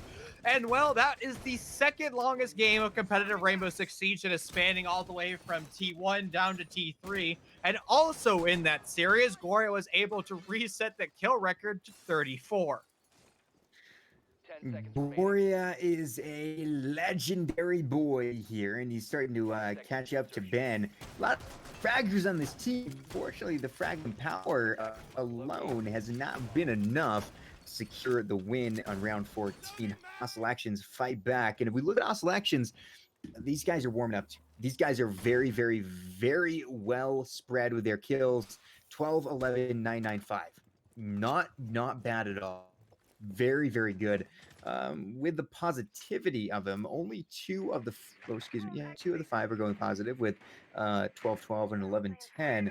If we combine their look on the other side, the exact same situation, 2 out of 5 for Emergence. So it really has been a very, very, very good game with everybody seemingly matched up perfectly. And it doesn't seem like it's ever going to stop at this point, man. It's just going to keep on going forever. Emergence likes to go to OT. They don't like to finish their OTs. They like to just have fun and go for OT forever.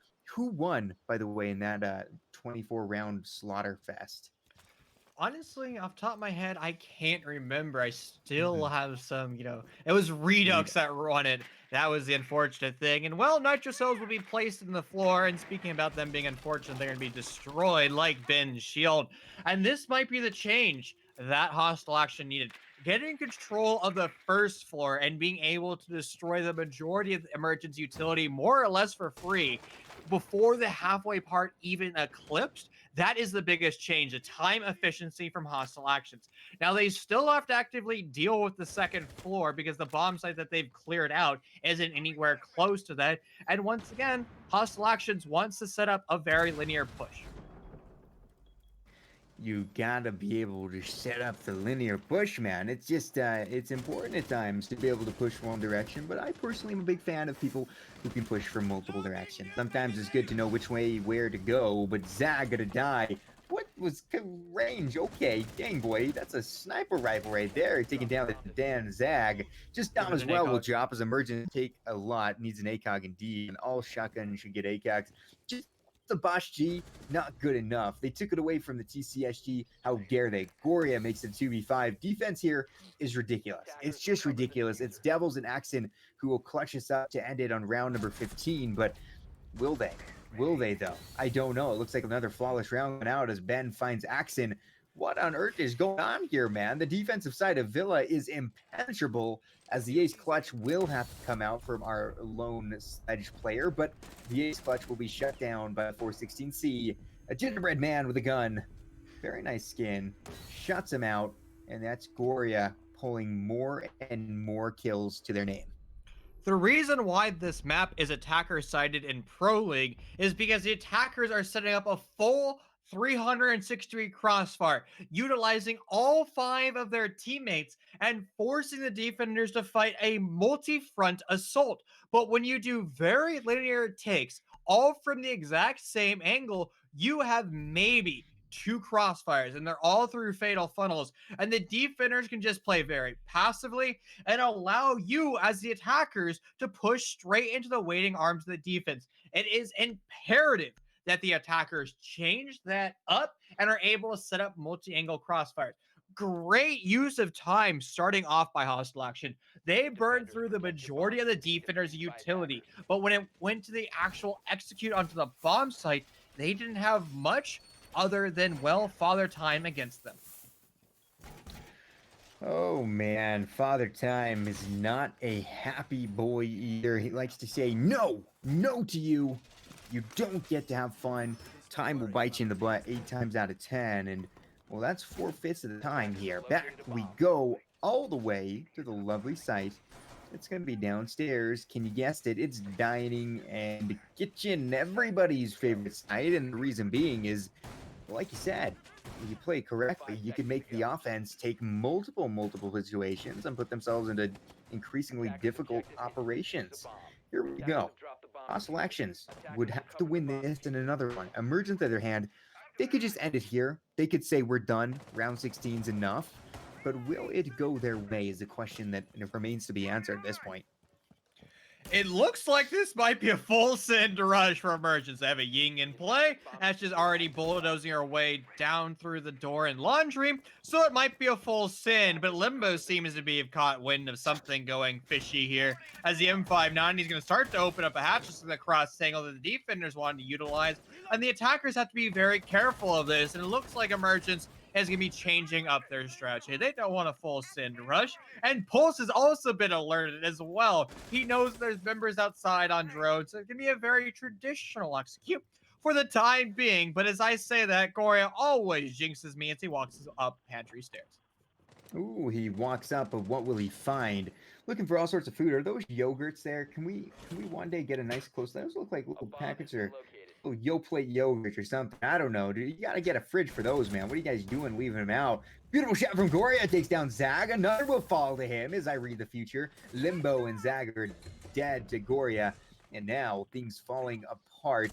Ying still a very scary operator to go up against, especially with diminishing return on people alive. Pulse now dead. The man wears his sunglasses inside, but it doesn't matter because Devil's Accent finds refrags, but Devils will get another. Accent dead, Devil Clouds, Goria dead to the Age 2. It's just Devils 1v2 situation. Make that a 1v1. The man has not been the best tonight, but is about to become the most clutchest of clutch masters in the game. Zag says, oh. Devils says, do it. Evil, on the other hand, he's going to try his best to make that not happen. He will get it. A beautiful job. Well done to Emergence as they take the win. A huge job for these guys, and they deserved every second of it. But what a fight, man. That really was an interesting map, as it wasn't attacker-sided at all. That was far too close for comfort. When you have the man advantage, what have we been talking about all throughout map 1? You have to set up crossfires, and you have to present yourself with that man advantage, actively challenging the 2 or the 1 remaining player with your man advantage, setting up those crossfires and pinching. But when you challenge 2 1v1 engagements, well, that's how rounds start to slip away through your fingertips.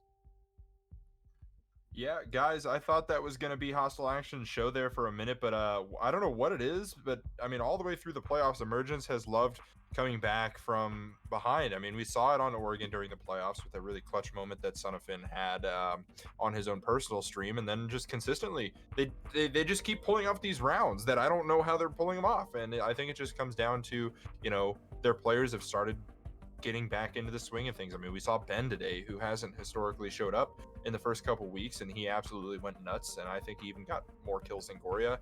But what a day for them. Good job so far. We got another map coming up. But Slay, what's your take?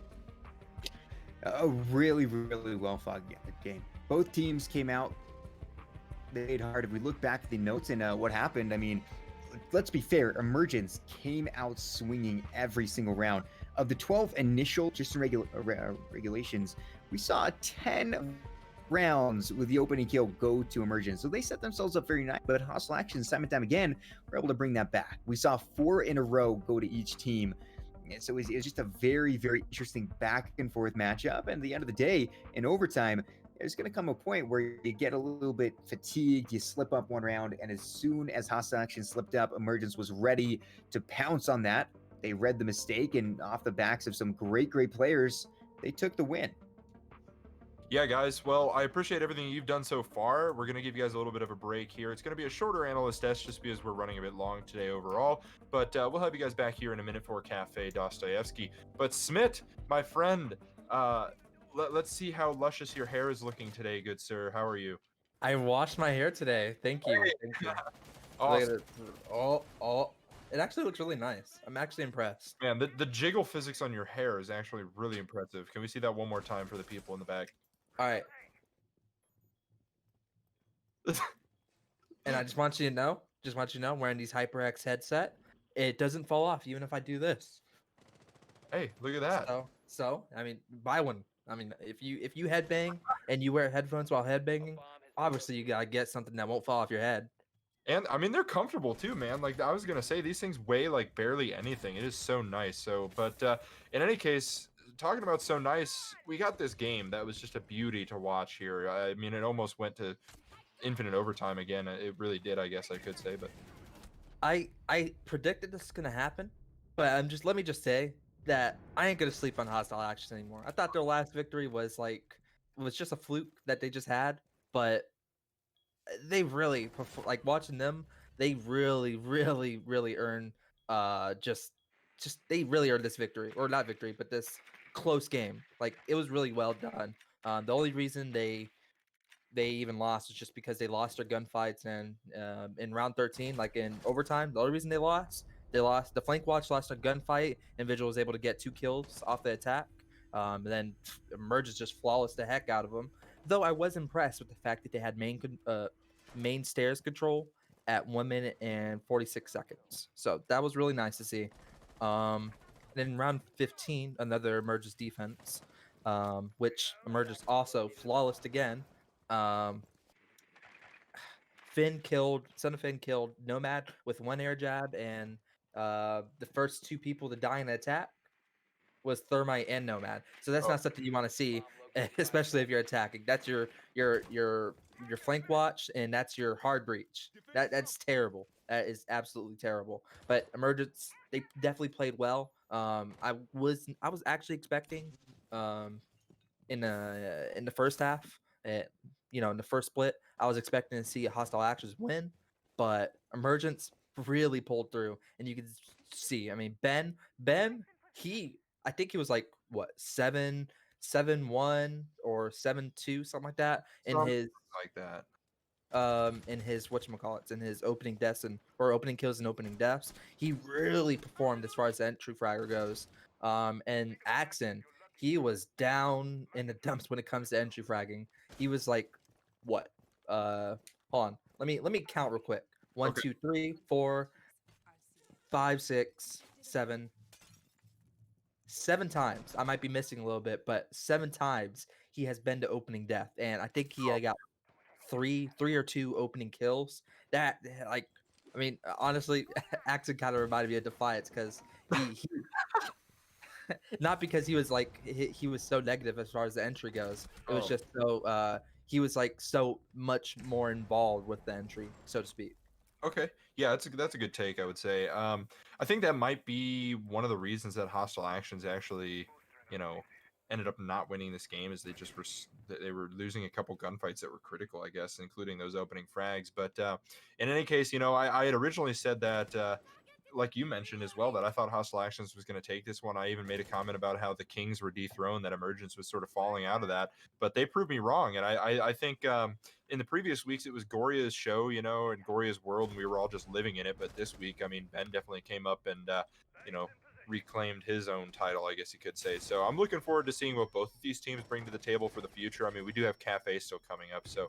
But I know we're running a little short on time today, so Smit, do you have some final remarks about this first map here?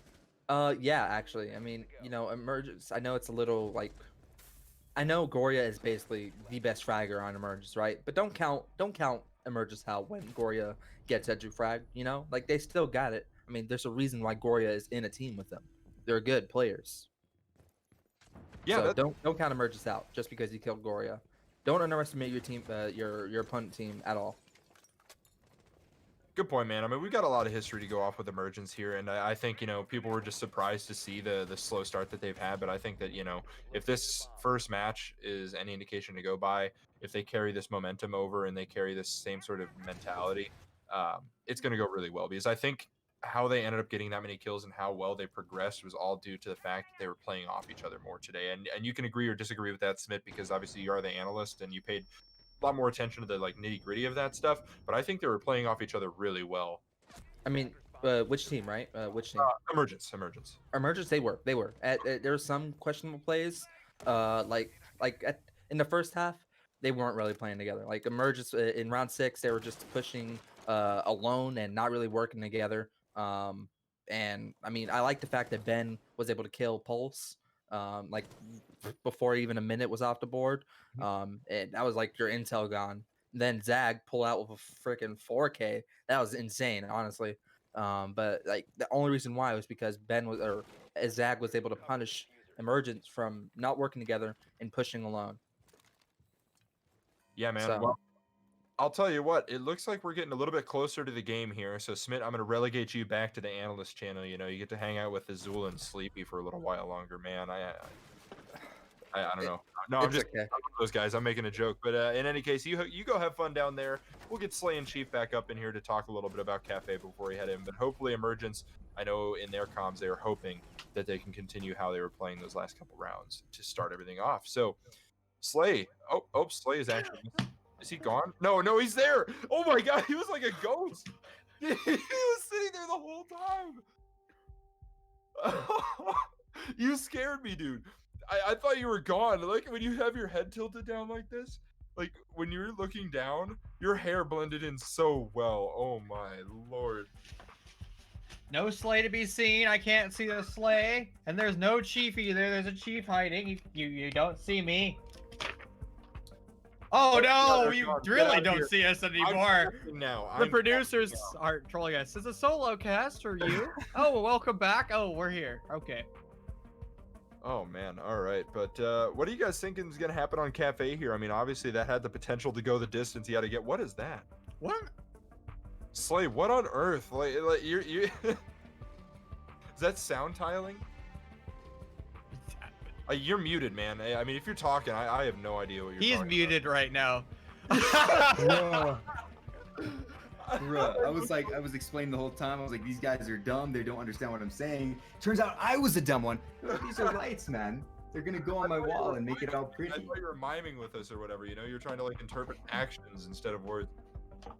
Yeah, so words are of the past, man. We're all about sign language here. We're getting sign language cast going. We are a society, you know. We're, you know, modern era. Everyone's starting to do like communication techniques or whatever. I'm gonna just like do this next cast in entirely facial expressions, like, you know. That's beautiful. That's like a good drill. I feel like that's something we should practice, is just working on facial expressions. Even though no one sees us during the cast, it's just a good idea. Somebody makes like a nutty play and you're just sitting there like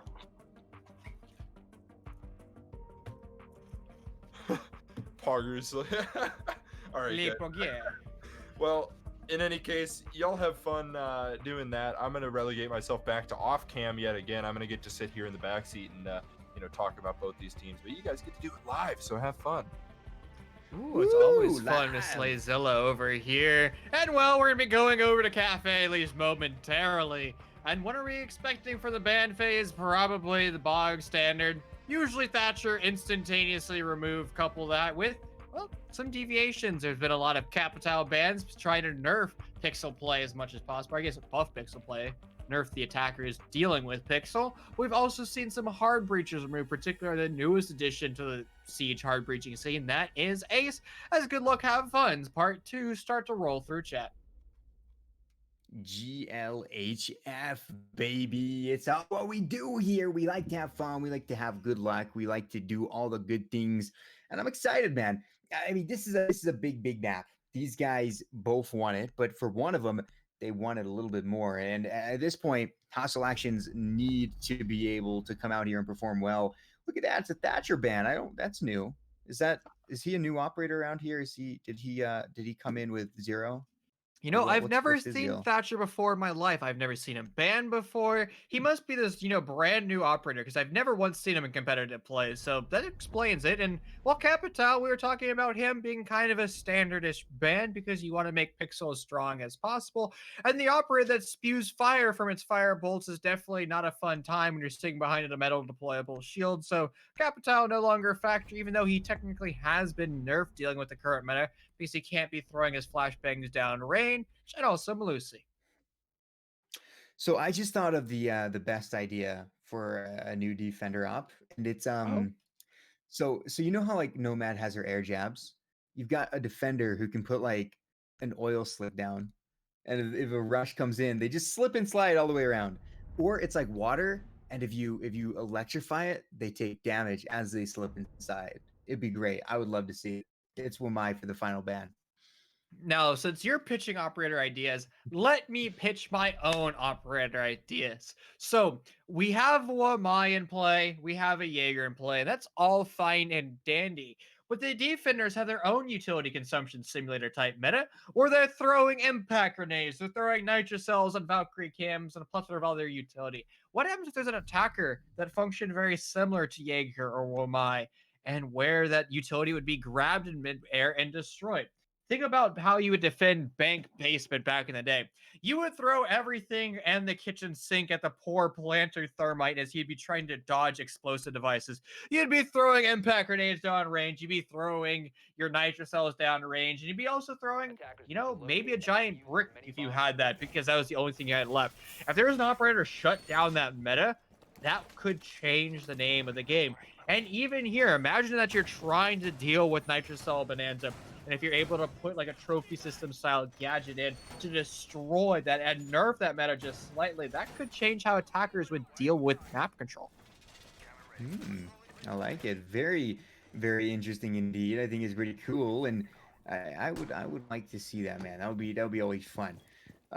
So honestly, I haven't seen Kafe a lot recently. It's been a little bit of a sad news because out of the core 3 back in the Villa Clubhouse Cafe days, I think Kafe was consistently my favorite. And well, there's a lot of great sites here. I think almost every single site is viable, even if you want to go to a weird off to perform it correctly, just like any site in the game. But you can't even throw people off. Kitchen, however, is one of those sites where it's very fun. I love watching nice kitchen defense and nice kitchen attack because there's a lot of options here.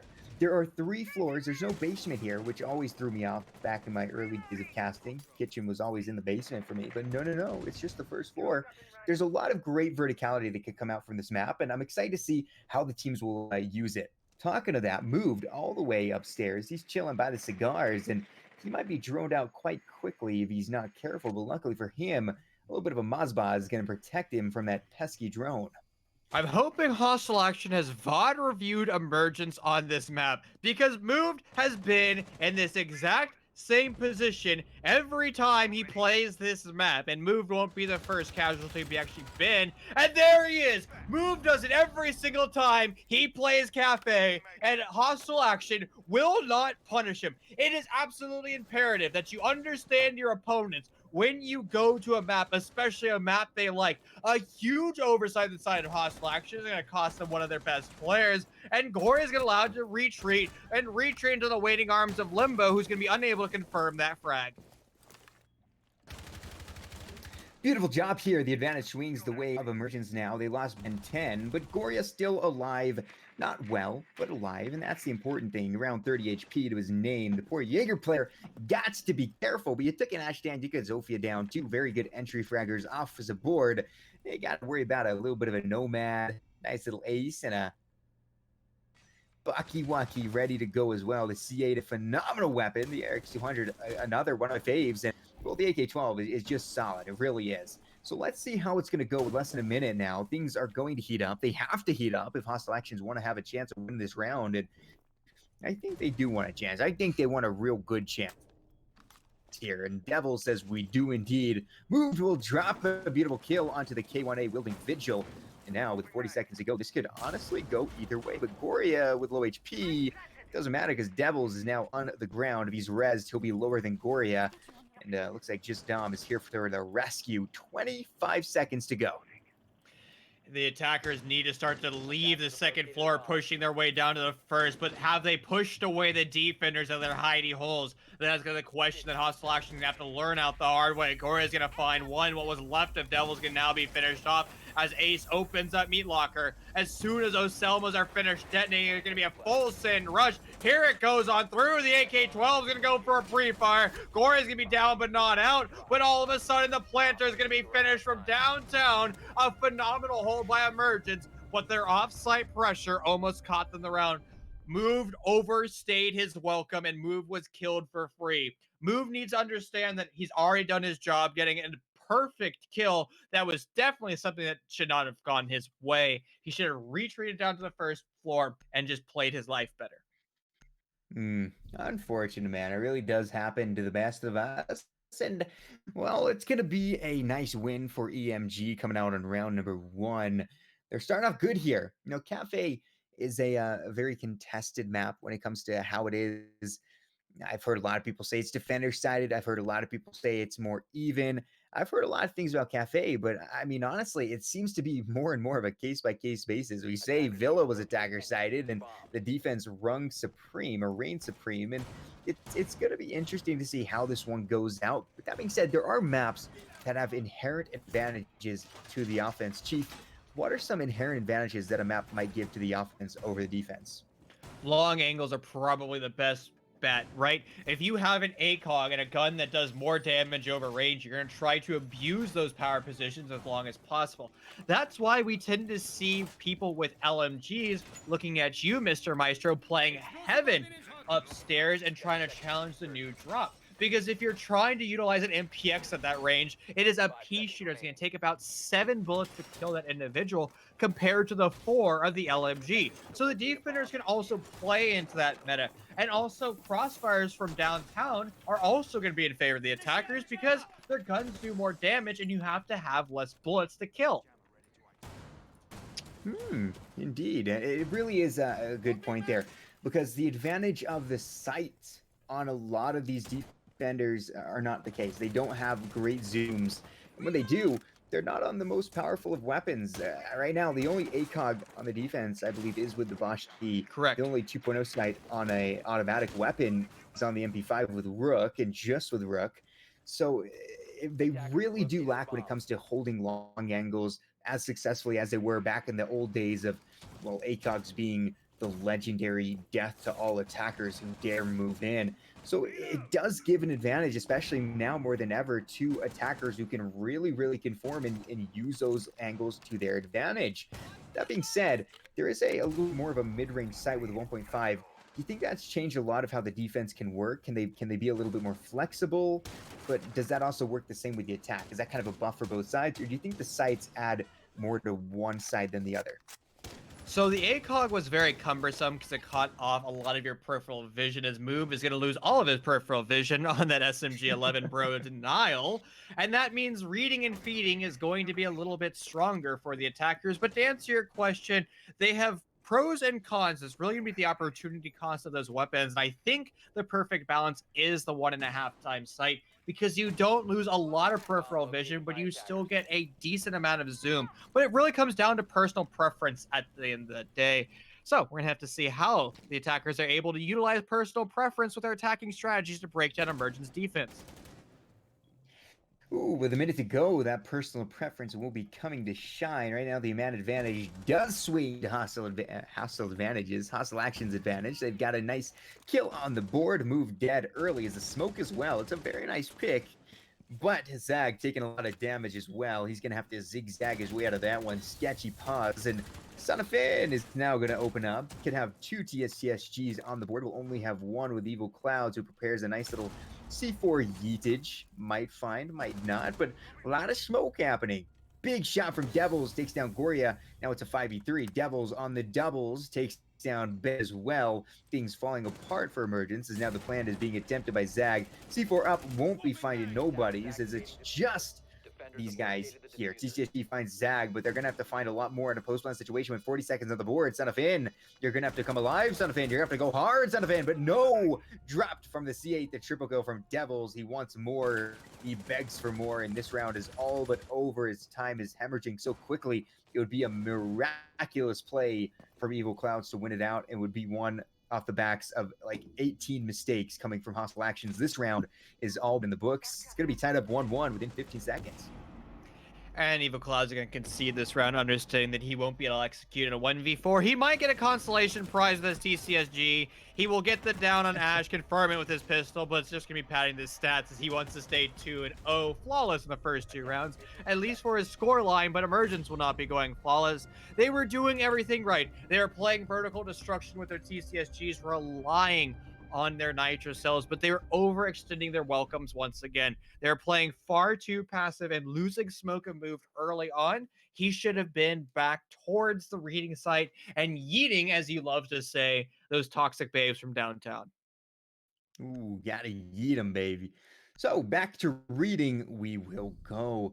Things need to go a little bit different here, and I think it really, there are some operators that are absolute linchpins. If you keep an operator alive, you'll have a great advantage. And one of those operators is going to be the lovely Smoke. Maestro is another one who we might see downstairs in kitchen a little bit more than anything, but you want to have your Smoke alive. At the end of the day, your whole goal should be to say, hey, Smoke, we're going to keep you nice and alive, man, because you are made for the end of the round. You are built and just entirely designed to say no. And so, we don't want to say no to you before you have time to say no to them. So I think defending your Smoke is a key part. I love comparing chess to Siege. What do you think? What do you think Smoke is, man? Out of all the lovely chess pieces, what's a Smoke? I know nothing about chess. I just cast Rainbow Six Siege and race cars, man. Who's the guy that goes diagonal? What's his name? Is he Dude, I was thinking he's the bishop. Yeah, there we go. Great minds think alike. Smoke is very much like the bishop because you have that fluidity of changing the avenue in which you go. Not changing avenue, but going in a different path than most of the other pawns and, type characters in chess. I don't know what they're called. Pieces. They're called pieces, I think. They're pieces. Yeah, they're pieces, yeah. This is why we can't cast together. Our collective 7 brain cells don't work out very well. We're trying to talk about intellectual topics, and the only thing we can stutter is, I think it's called a bishop. Yes, the man who goes diagonally. He's very good.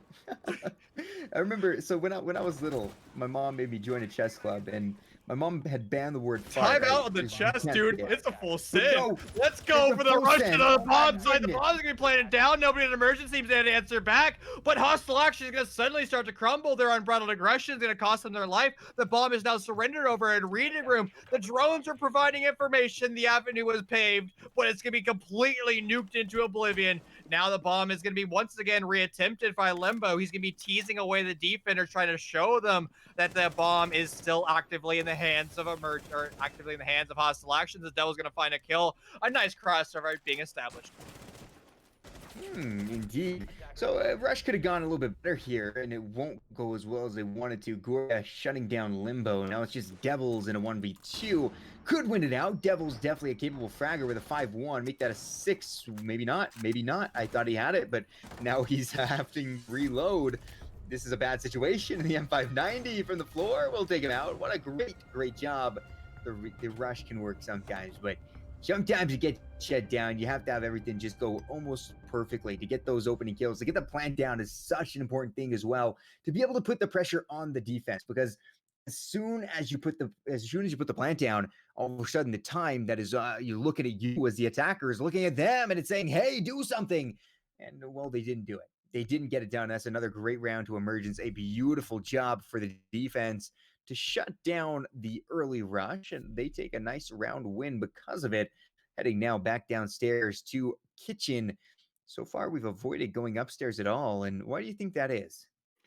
Well, before I answer your question, I rudely interrupted you during the middle of one of your talks. I know you're talking about a story, so please continue. Well, it was my bad because I was too wrapped up in my story to think about what was going on as there was an incredible rush going on. But basically, I was going to a chess club because mom forced me to. And this kid next to me said, do you know why the horse isn't right next to the queen? I was like, no, Why? why? And he says, because it farts. And I was like, oh, okay. So that's like my only memory of chess is because the dang horse farts. That's why it's not right next to the queen. So there you go. If you needed to know anything about chess, now you know it all. I mean, that is single-handedly the most brilliant statement I think you've ever uttered, my friend. So, yeah, that's a great way of putting it, I guess. Sometimes chess pieces hard, and you just have to go from there. I don't even know how to pivot from that at that point. It's pure ridiculousness. Now, what also might be ridiculous is the fact that Emergence is going to be attempting a very similar hold. Move, please do not go back to the same spot you were in. That was a huge oversight. I don't think he'll be going there, but they have this exact same reinforcements over in Train, and they were punished. Uh-oh. Is this another rush from Hostile Action? Watch out, Hostile Action. What are you guys doing? You're being quite aggressive here. They're set up nicely, and look at these guys. They're getting in there, they're getting that info, Limbo ready to go, and they are within 30 seconds beginning to chuck down Selma charges, opening things up. Axon is ready as well. He wasn't ready for that. C4 from Sudafin takes him down. Another from Sudafin. It's go, my goodness. Goria finds Zag, and now things falling apart again for Hostile Action. It's going to be a 3-1 unless just Dom and Devils can right this wrong. It is spiraling out of control. They're hurtling around the ground, but the Twitch, the F2 comes out and takes the head of Goria away. Another from Devils finds Sono Finn, and now things have evened out a little bit more. They've been able to find some good capacity to make the blood flow stop. They've stabilized Doctor. We need 10 cc's of liquid kills stat, baby, and they're all for Hostile Actions. If they can clutch us up, huge miss side from Emergence because they had that advantage brilliantly set up. If they throw it away, that'd be a big sad face for them. The flat spin temporarily corrected for Hostile Action. They have control, especially since Emergence is going to be going way too aggressive.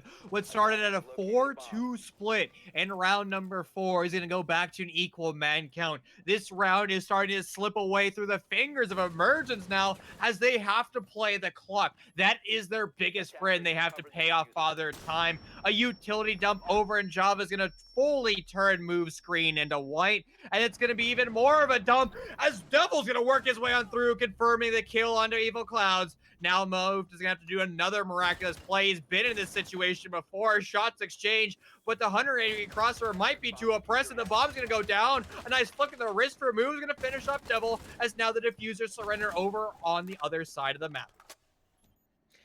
Just Dom and Move, just Dom low in HP, but there's still 35 seconds on the board. Move fully HP'd up. If just Dom wins this, he'll go down his history as one of the best in the world to ever step foot and win out on round number 4 here in SCS week 4 Playday 2. So it'd be huge for him. Let's see if he can do it. But once again, a single shot is most likely going to end this man's career of life here in round 4. But there is a single shot that is to the noggin, and what a move around from just Dom.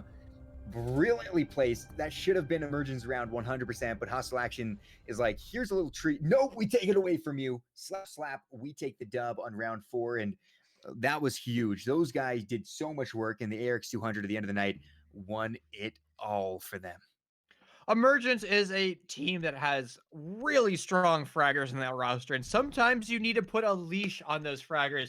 Tell them to take a step back, play time, and force the attackers to push into you. Because when you start to push into them, you can start to dwindle away your man advantage. And slowly that man advantage becomes an equal advantage. And you can never find yourself in that scenario because now the attackers who have better weapons, like we're highlighting, are going to start to isolate, challenge, and pick you apart one by one.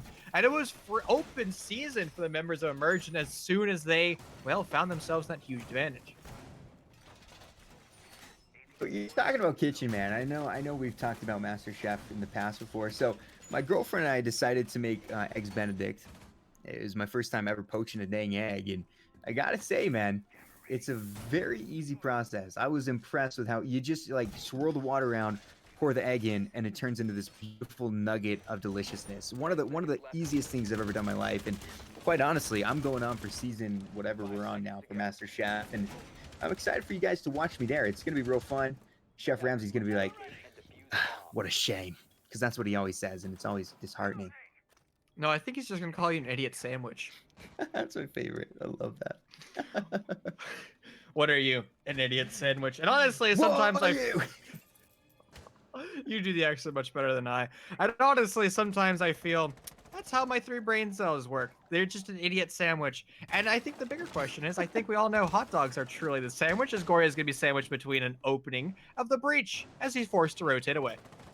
You know, I want a real good hot dog right now. I grew up on boiled hot dogs of nastiness. They're just not the same. So Hot dog. I really would enjoy a nice, just delicious dog off the grill, but alas, it is not to be happening right now. For we have a great game to cast. They're down in the kitchen. Why don't you make me something, baby? But Axon, not in the kitchen at all. He's chilling upstairs, trying to make sure there's no roam going around. Ben had an outstanding first performance in map 1, is now 0-4, struggling, pulls out the T5 SMG, but Ben is going to be the finding the butt end of a bad shot. Devils takes him down. A beautiful, beautiful header, as now the advantage swings once again in hostile actions. They just don't stop. They're eating up. And this is looking real rough for Ben and the rest of Emergence as they continue down this path of utter smacked to the face on the opening kills.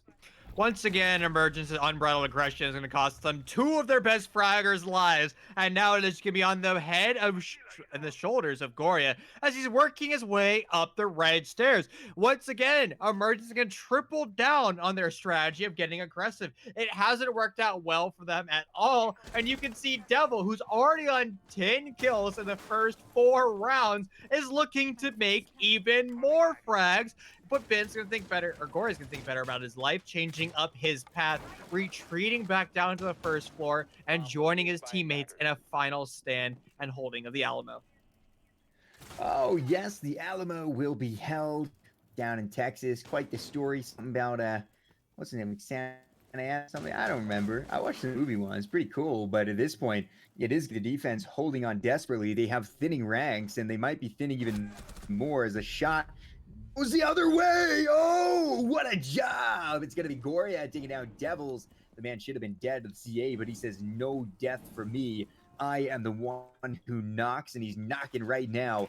It's going to be just a few seconds of the clock, though. Drones coming in. C4 yeeted. Explosions not going to be finding anybody. The pre-fire from Eagle Clouds doesn't find a soul either. Great drone information. They know exactly where the poor kite is.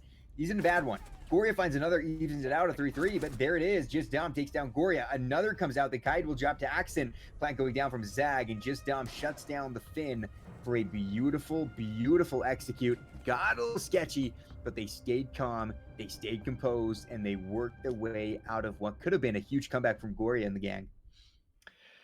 Poor Emergence. They just want to play aggressive. Their strategies are set up to be aggressive. And sometimes when your strategies just aren't working, you need to back off and say, let's try to run more default strategies. But we're going to actually see a Warden now in play. That's going to be 2 deployable shields. Warden tends to see a lot of love when, well, Wamai is a default ban for teams. And it's actually Emergence that banned Wamai. So it looks like they're already prepared to utilize the Warden in the extra deployable shield. And honestly, I'm kind of glad Warden sees loves nowadays. And he can actually be very powerful over here on the Pixel side because a lot of teams utilize that full flash dump meta. And most operators are going to be completely stunned away. Their screens are going to be turned that milky white badness. And he's the only operator that can directly deal with that. You know, I just love thinking back to when our man Warden first came out, and he was a chunky 1 speed. he just says, he just like had a very situational ability that had almost no usage outside of a massive flashbang ying blaz move, and now I think he is in a much better place. He's got the MPX with a 1.5 sight, which is tremendous. MPX is a little bit of a laser beam, so to put a little bit of a nice sight onto that laser beam can turn into a very viable weapon. He still is a situational operator though, and based on the operators that we've been seeing, we haven't seen a ton of flashes, a ton of Ying play, but we do see the smoke come out from Zag. And as we know, his ability also allows him to see through smoke. So maybe Goria can do just that. He can also vibe a little bit with his man, Son of Finn, seeing through all sorts of smokes. He can pierce any type of veil to the eyes. And I'm excited to see if we'll actually see his ability take into use here. Right now, he's holding out. He does have that MPX. He does have the deployable shield. So he's a good operator to bring in, especially when there's a Wamai ban. When there's a Wamai ban, that's when we start seeing players like Alibi and Warden come out, because let's be honest, Wamai, this is his corner, and that's why he gets banned out so much, because he owns that place. Actually, I think the deployable shield is put far too to the left, far too much. The reason is you try to place it smack dab in the middle, so when an attacker wide swings, they're not going to see the opposing door frame. But just looking at the angles and trying to draw mental line vectors, it looks like there's like a foot of an opening. So if somebody's holding the appropriate angle, that's somebody being an attacker, they might be able to get Warden for free, if not dish a lot of damage down. But right now, Hostile Actions is unable to accomplish that because the bandit batteries that are placed in that barbed wire, acting as basically a mute jammer. The deployable shield and pixels can be shut on down. And once again, Emergence is going to be finding themselves in a rat corner as Evil has yet to be droned out, and there are 4 members of Hostile Action just basically standing around him. Now, Evil may find himself in a position to get kills, but his life is forfeit as soon as he stands up and frags. There's drone. What are you doing? Look to the right. Oh my goodness. They gotta know now. They walked right by him. They gotta know now, but they don't. Evil with the first one. Where's the call out? Where's the reaction? There is none. As Axon drops as well, Evil Clouds is picking up left and right center. Finally fragged out. His life might have been forfeit, but Chief, the damage is done, dude. It's in there, and now people are falling apart. But Zag says, falling apart? What do you mean, Slayzilla? We're still alive and kicking. As long as there's a man on the board, we got a chance. And they do have 2 on the board. They've got Zag, they got Just Dom, but Zag tagged up. Every one of the defense fully HP'd up. 2 of the best operators to have at the end of the round, the Maestro and the Smoke. And then the Jaeger with the 416C. This defensive 3-stack is looking exactly that. It's looking real stacked. 20 seconds left, though. The attackers have to push their way into the bomb site. Just Dom's gonna get a free kill. Zag's gonna be down, and now goes 1v1. This round was almost perfectly in favor of Emergence, but it's gonna come down to a nail biter. Bit on the prone angle is gonna spot the head through the door frame. It's gonna be a free kill for him as we find ourselves 3-3 going into the half. So he saw his little gun, but there wasn't really much of an adjustment. I don't know if the Nomad player realized that, and a very, very good job. We see it nice and tied up. This is what I come to expect from the map of Kafe is a little bit more of a 3-3. Yeah, it can be defender-sided for cases, but I do expect the offense to perform well. And I mean, based on the mistakes that Emergence made, I honestly think that Hostile Actions could have taken a couple more rounds. But even based on a 3-3, if Emergence can clean up their act a little bit and maybe have aggressiveness, but don't have unbridled dummy aggressiveness, have that calculated aggressiveness, they're going to be a brilliant position. They're already in a great position. If we remember correctly, just a couple minutes ago, by minutes, I mean many minutes ago, on the lovely days of our dear friend Villa, Emergence were able to take the win there in a very, very nice fashion in overtime. So they have a good advantage here. They can really go hard on the offense, and I think a little bit more aggressiveness can work wonders on the offense, because you do need to control time. So being able to use that aggressiveness to push defenders and kind of corral them to where you want them to be could be huge. Well, let's see how it goes.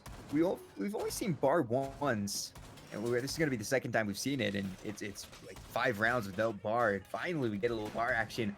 I think spars are pretty fun sight. There's a lot you can do in it, but let's see how the attack come out from Emergence. Now, something that we didn't highlight in the ban phase was the fact that Mira was able to slip on through. Now, this is definitely Mira's best map as she turns all of Piano into no man's land. You put your Mira window all the way over here by Lumbers on the northwest side of the map, and then you turn that far wall into Swiss cheese. It's going to be Delaval predicated to that task. And it looks like Axon's going to attempt to go for a run out. The only thing he's going to find is bullets to answer him straight into the face as Mira continues to set up her strategy. But the entire west side of the map will be almost impossible for the attackers of Emergence to deal with. So this has forced a lot of pro league teams to change up the way they attack, either utilizing vertical destruction from underneath or doing a very old style of execute, which is an east window repel. Those can be very difficult to coordinate. They require frame perfect coordinations, but Emergence is capable of doing it. Ooh, absolutely. Axon tagged up under 25 HP, but the dude's still alive. He's still kicking. He's still got a great gun in his back, and he's ready to go. Drones are coming out. A minute has wasted away, so that drone information is going to have to turn into kills here. As you want to make sure you can set up nicely. We talk about the mini games that the offense has to play, and well, there's a lot of them to do. You got to clear out so much utility. You got to make sure everything's looking all clear, and you got to have a good hold on the situation.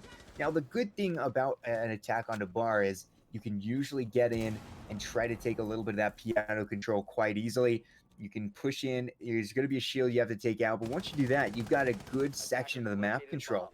Right now, we see these guys aggressing on kind of the opposite side. Over on the eastern side, they're moving in, and okay, homie's getting ready to go. Zag is about to tag up. He's got the Maestro with the Alda.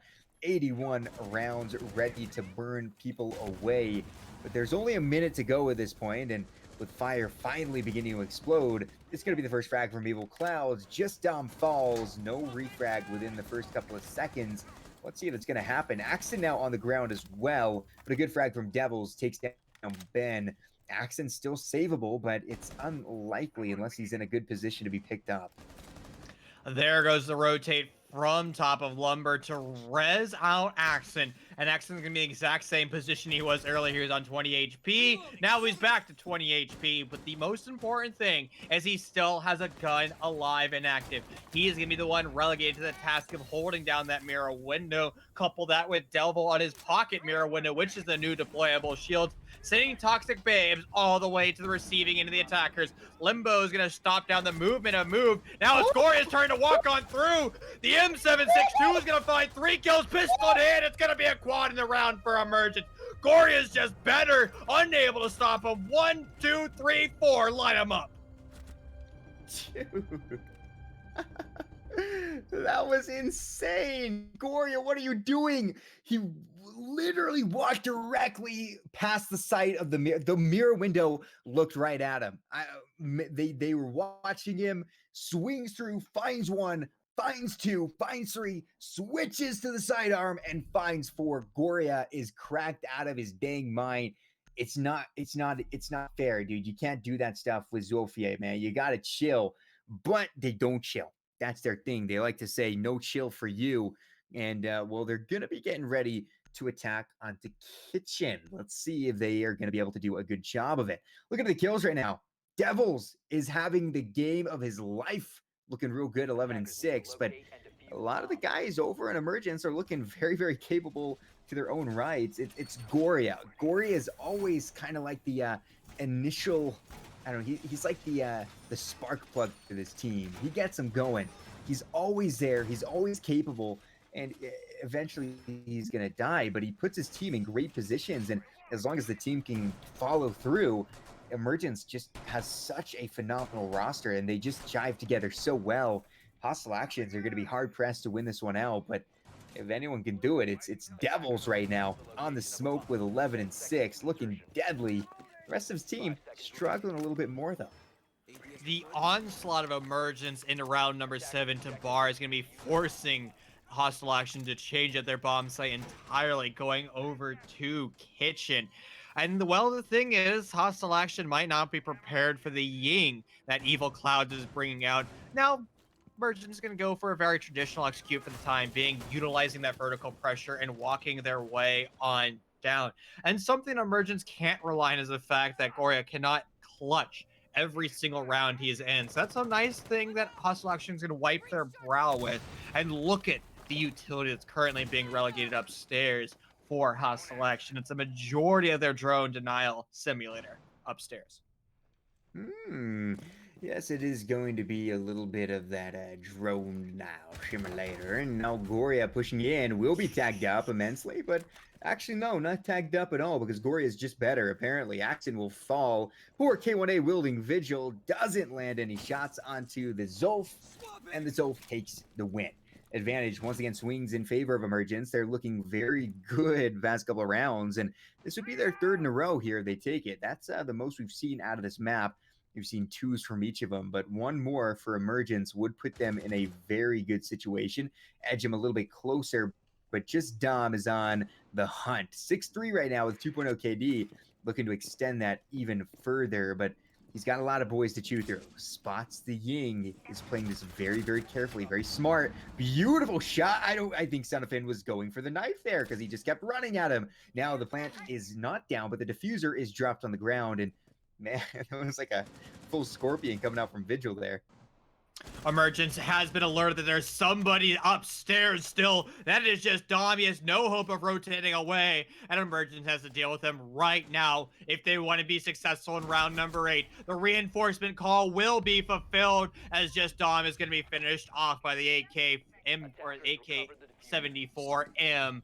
Good control of the top floor. A lot too late simply because just Dom was able to bring it back to an equal man count. And with 45 seconds left, the attackers really haven't done their due diligence utilizing vertical destruction, which means the defenders are still going to be in their bunker positions, and Emergence is going to have no other choice other than full send rushing. There goes the drop. Moved is going to snake his way onto his belly and being choked away by the toxic babes. Shot away now as Moved is basically a man on a mission, with the M59 is eventually going to fell him. Beautiful shot, looking down the barrel of 4-4 here, unless Ying and the Swang can do it. Beautiful shot, will take 1, doesn't find 2. That's a good refrag from Limbo, a nice angle with the P10 Roni. It's just Ben, it always has been. He's 1-6, will be 3-6 if he can get out of this alive, but being tagged up tremendously. He's gonna look the wrong way, and the P10 Roni shuts him down. That's a 4-4, coming back to Hostile Actions to make sure there will be no 3-round win streak, and this is an incredibly close game. Let's see how it's gonna go as we continue onward. We might be looking down the barrel of yet another little bit of a OT here because both teams seem to be countering each other and playing into each other incredibly well. I'm still in shock by the mechanical skill of Gory. He's just able to win engagements that he should have no business winning.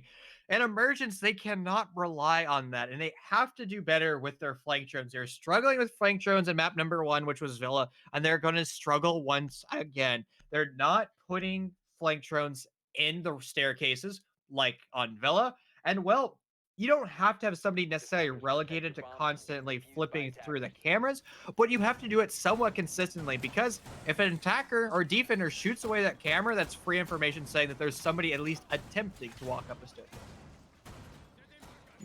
Free information is really an important situation to look at because information in this game can win you rounds, it can lose you rounds, it can cost you games, and it's important to make sure that you are managing that information correctly, that if you're on the defense, you're denying information. If you're on the offense, you're also denying information in the form of a potential Maestro, Evil Eyes, if the Yokai drones ever come back. Yokai drones as well, a great form of information for the defense. So it's definitely an interesting game here for Siege because there's so many different things that you got to check off. You have utility to worry about, you got gun skill to worry about, you got people chucking explosive blocks of C4 at you, but you also got to worry about how much information they're getting. And with Mira, I would think one of the hardest information gatherers to counter. You really can only try to hard breach her away. She does such a good job. You can also go ahead and make it a street by shooting out or zapping out the back of it, a little canister. But Mira, a great operator to have here, and just ready to go 8-4, feeling good. But will they feel good when they get those deployable shields destroyed? Absolutely, they will. And I actually have some fun facts that that production has just whispered in to my ear. Goria currently finds himself at 129 kills, and the second most individual is Panic on 84 kills, which basically means Goria is unstoppable. Nobody can kill him in any scenario whatsoever. He has the kill gap by nearly 40 frags. He also has the most kills across T1 and T3 on a given map. So the man just eats his Cheerios. I have to know what his T-Hunt routine is. Well, you know, I recently had a nice little cast, and one of the teammates warmed up in Smite other than Siege. So maybe he plays a little bit of League of Legends in there, get something going, play some chess. Who knows what he does? But whatever he does, it works, man, and it works real good. Devil's tagged up. He's doing well for himself as well. 12 and 7. But at the end of the day, there's something you can say about Goria. The dude is consistent. He does things well, and he does things over and over again very, very well. He's a great player, does everything he needs to for his team, and he sets them up into phenomenal situations. But Hostile Actions are fighting back phenomenally well. Here we go. A little bit of, looks like slow motion repel there for some reason. Just like, woo, chilling with the Nomad, but a lot of work to be done with the final 45 seconds. Son of Finn is going to try to work his way into the bomb site and go for a plant, but Meister Evilizer going to be providing all the information in the world for Hostile Action, trying to inhibit that. Son of Finn's going to go for the plants with the Yings as well as the smoke grenades downrange. This is the perfect avenue. Ben's going to find himself on the back, but it's going to be a post-plant scenario with the majority of the lobby still left alive and active. The attackers are going to turn into defenders, trying to defend their nest egg for as long as possible, and everybody in Hostile Action is leaving their bunkers and leaving their bunkers to die, as it's now just limbo because Dom is still down but not out. It's going to be an impossible position to be. Crossfires galore. The long-range kill from Moved is going to find himself on a free kill. A phenomenal round by Emergence, and one step closer to winning the series. Beautiful job here, man. They would love to take in a nice 2-0 victory as I smack my microphone, my headphones. Pardon me. Don't smack It's your always weird mic, having that's headphones on. rude. I know. I'm like, sorry, microphone. I love you. You're a good little boy. On the topic of mics, man. I don't know what to do with freaking XLR mics because I'm scared to use all sorts of sound settings because as we've witnessed, sometimes they can go awry and wrong. And I don't know, man. I feel like I have an XLR mic, but I don't know if I'm using it right. I'm scared, Chief. What am I doing? Don't ask me. I have an XLR mic too. In the first, 6 rounds, my mic was popping because I downloaded a new EQ. So I'm clearly, or not downloaded, I made it myself, which apparently wasn't the greatest thing I've made. So yeah, you could never ask me what to do with an XLR mic because I clearly don't know. And look what bomb site we're going to. I know the last time we were here, you nicknamed it something, so I won't steal the credit for you. What bomb site are we at, my friend? Well, okay. Well, here's the thing, man.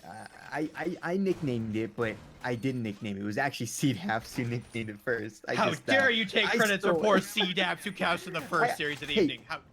I'm pretty sure I didn't, man. I never take credit except for the Type 80 mine, which was mine. I accidentally, that was it. That was like a misspeak by me, and then you claimed it as your own and tried to charge me $6 royalty fee for something that my silly brain cells put out.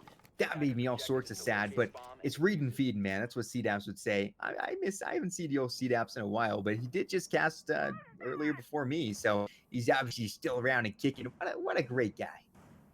Well, he is a phenomenal guy. I've had some great casts with him. I always have great casts with you, my friends, because I think we just have our 3 brain cells turned into mush. It almost looked like somebody from Hostile Action was running out a window. But I think that was just a visual glitch through the wall because I swear I saw his blue icon completely outside the building. And sometimes Ubisoft just wants you to be wrong during a production because they just like to troll us casters that way. And reading and feeding is going to be the objective. The attackers have plenty of utility to deal with this, even if they don't want to actually execute vertically. They can do a full Senyola rushed and Ying plan. The problem with that is it's just far too linear, and you don't really have the map control to be desirable. Yeah, you know, it's important to have map. Oh my gosh, Ben, what a shot! The LA5A2 takes the head off Axon. That was nice, man. That was a good look. But you still got the MX Fortitude through. That's a terrifying weapon. One of the best SMGs in the game, some would argue. And it's got an operator. Her name is Alibi, and she sees really only the light of day whenever whenever our dear friend Wilmot is kicked out. And kind of similar with the explosion there. Now control of Piano is totally forfeited. Goria has pushed up extraordinarily well. It's gonna be tough with the disadvantage. Hostile Actions could be down to match point here if they don't do something drastic, and at the same time drastic happenings can just overextend you. You gotta play it well, you gotta play smart, and at the end of the day you gotta stay calm when you need to and aggress when you must. And that's exactly what Emergence have been doing, especially on the attack. On the defense they did struggle a little bit, but a beautiful frag comes out. That's the AK-74 finding one. Another comes out as that's the Ying taking a good kill. The head of Zag goes bye-bye, and it's a 5v2. Just Dom in limbo. It's just Dom, and it's a limbo. It's just Dom as he runs into an air jab and runs away. It's a 1v5 ace clutch situation. If anyone can do it, it's just Dom, but it looks like we're heading to match point. It looks like that, but the frag comes out, moved goes down to just Dom, and this ace has begun, but unfortunately, there's only so much time to get the ace in with less than 35 seconds to go. Just Dom has got to just run. Go, Just Dom, go! Get your kills, collect! But he has to know that the chances are slim. The time running down is such a daunting, terrifying aspect, and the shots ring out. SMG-11 against SMG-11. Ben opens up and shuts it down. A beautiful shot as he'll take the kill. SMG-11 on SMG-11 violence is the way round number 10 is going to end. And honestly, I have to say, that was a genius strategy from Move, putting 2 air jabs on the red stairs. And well, it kind of worked out perfectly. The SMG-11 shoots one. He doesn't expect the second one to be there. He gets yeeted into oblivion, and it's going to alert all the attackers that there's somebody attempting to work up red stairs. I was about to criticize Emergence for once again not putting flank drones on red stairs and only relying on nomads. The problem is nomads, when shot, it's one bullet that deals with them.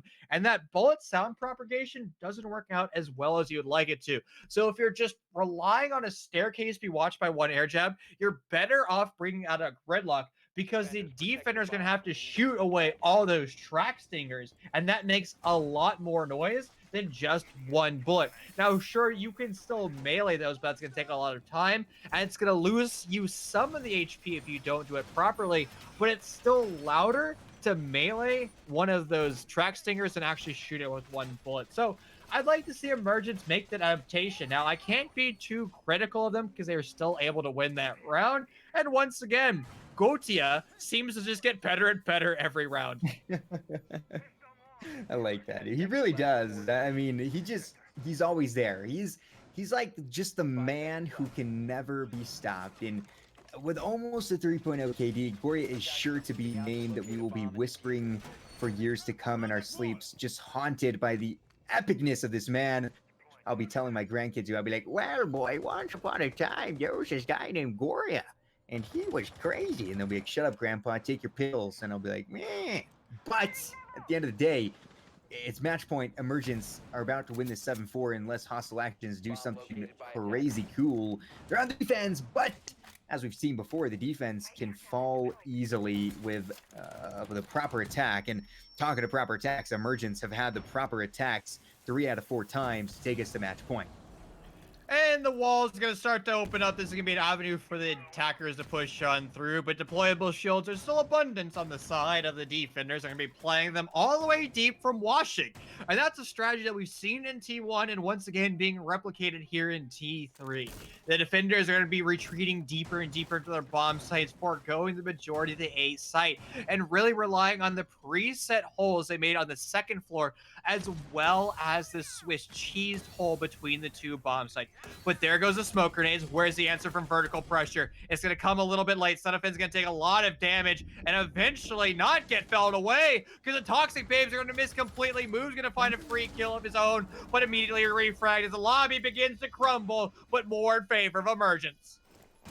Ooh, it's just Dom, and well, now just Dom is dead. It's all Axin in a 1v3. Son of Fan very low on HP. A single bullet will most likely take his life away, but in a post-plant situation, this is all but over unless he can do miraculous amounts of work. And unfortunately, miraculous amounts of work are hard to pull out of the bag, and that will be the SMG9 finding the kill. And a beautiful job comes out as Emergence take the biggest round of the night. They win 7-4. A great job coming from them. Is at the end of the day, what can you say? They performed really, really well.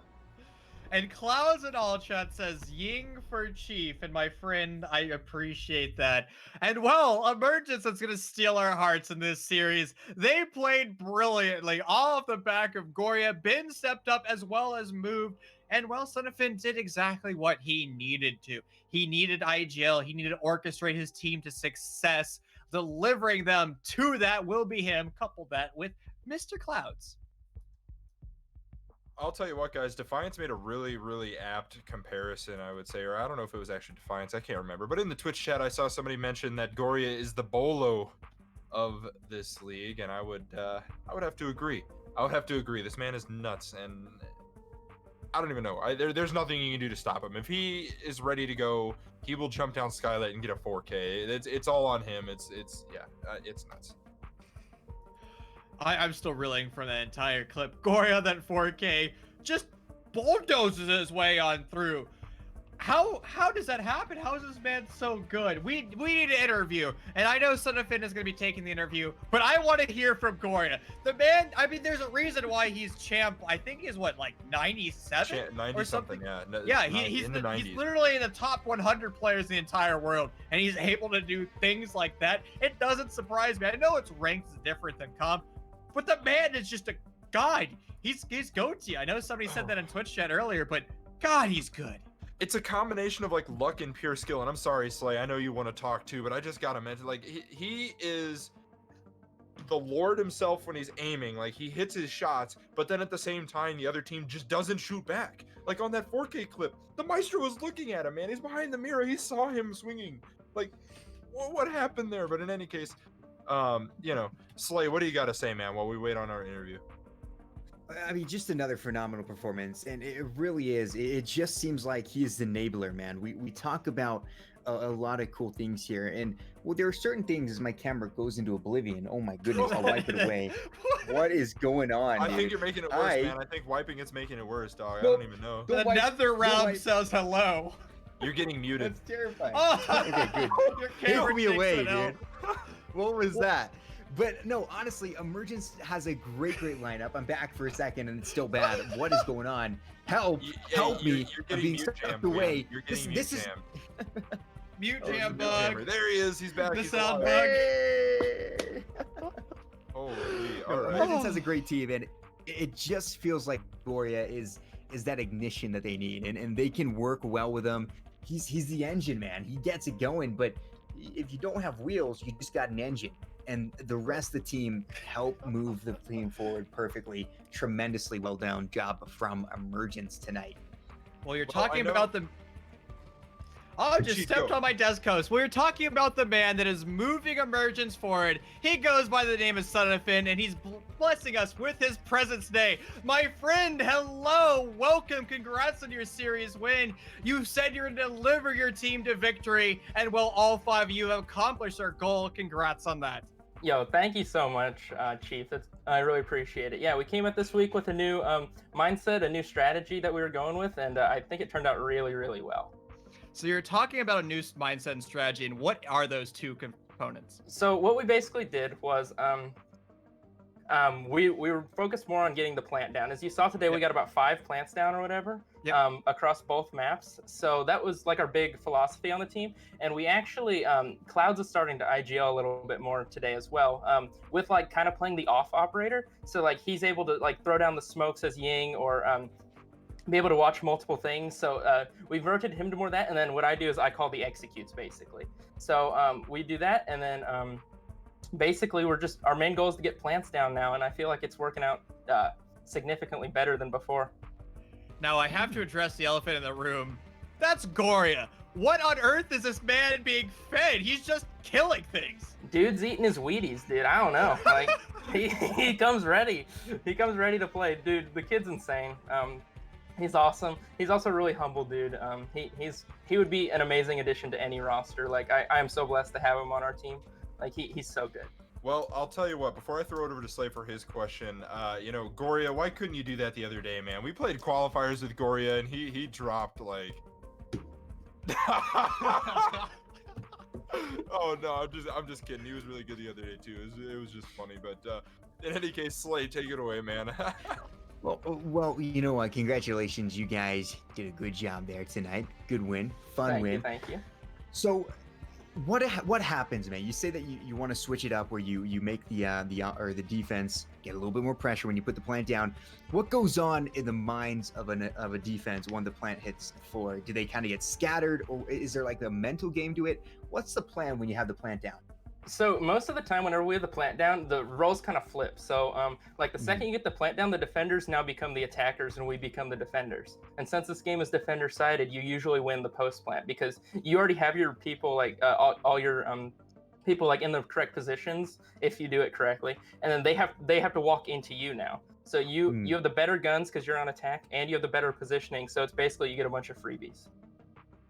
I like that, man. I love that. No, I've always thought that plants are a real important key, and I like a team focusing on that. I think that's cool. It puts you guys in a different lane, puts you in a different, little bit of a realm. But fantastic job tonight, man. Villa, great map. You guys worked hard. You fought hard. Went to OT. Tell me, what do you guys think about Infinite OT? Do you like it? Would you rather have it end in 3 rounds of OT? What's the dealio here? Because I know that Emergence is very well known for going long in OT. Yeah, we just want to tire out people. I mean, like, if we want to go 24 rounds, I mean, we can go 24 rounds. We did lose that game, but, like, the Infinite Overtime is, it's very interesting. I feel like since we are more used to it, we have a slight advantage there. If that makes sense. I like it. I feel like it requires a lot more pressure, and like even if you do, like if the map wins the first 24 rounds and you win that map, like I would say you usually win the second map because the other team's just so mentally fatigued that like they're just not playing their A game. So I like it. I think it's a good addition. It makes the games more exciting at least. So yeah, it does. Yeah, absolutely. It's real fun to go to Infinite OT because you just it puts you in a spot where, you know, with like your traditional 15 rounds, you start on defense, you've got a great chance to go ahead, win on your first defensive round, maybe lose your second, and then come back and shut them down. So it's good to see that you have to perform great on both sides, and you guys did just that, ending at round 16. But Mr. Finn, I won't take any more of your time. Congrats on the win tonight. And well, I can give you a little bit of time you'd like. Anything you'd like to say? Anybody you'd like a shout out before you let you go? Yeah, I would just like to thank my teammates. We made some changes this week. I hope that everyone is cool with them. I mean, like, everyone is awesome on our team. I love all the boys. I'd just like to thank you to all the Emergence fans out there who supported us. You guys are fantastic. I know we've had a rough couple weeks, and I'd just like to thank our org as well for backing us up and having full faith in us.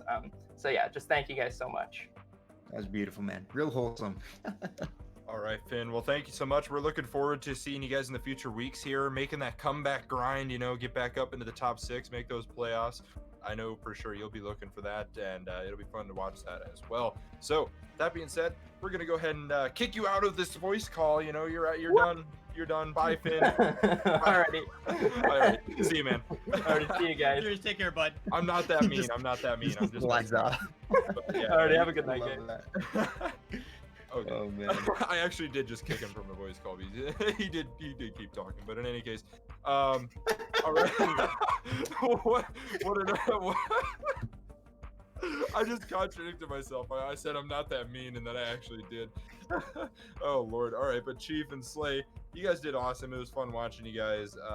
Slay, I think you and Santos can become brothers in arms. Your camera stuff, you know, I might have to make a meme about you too.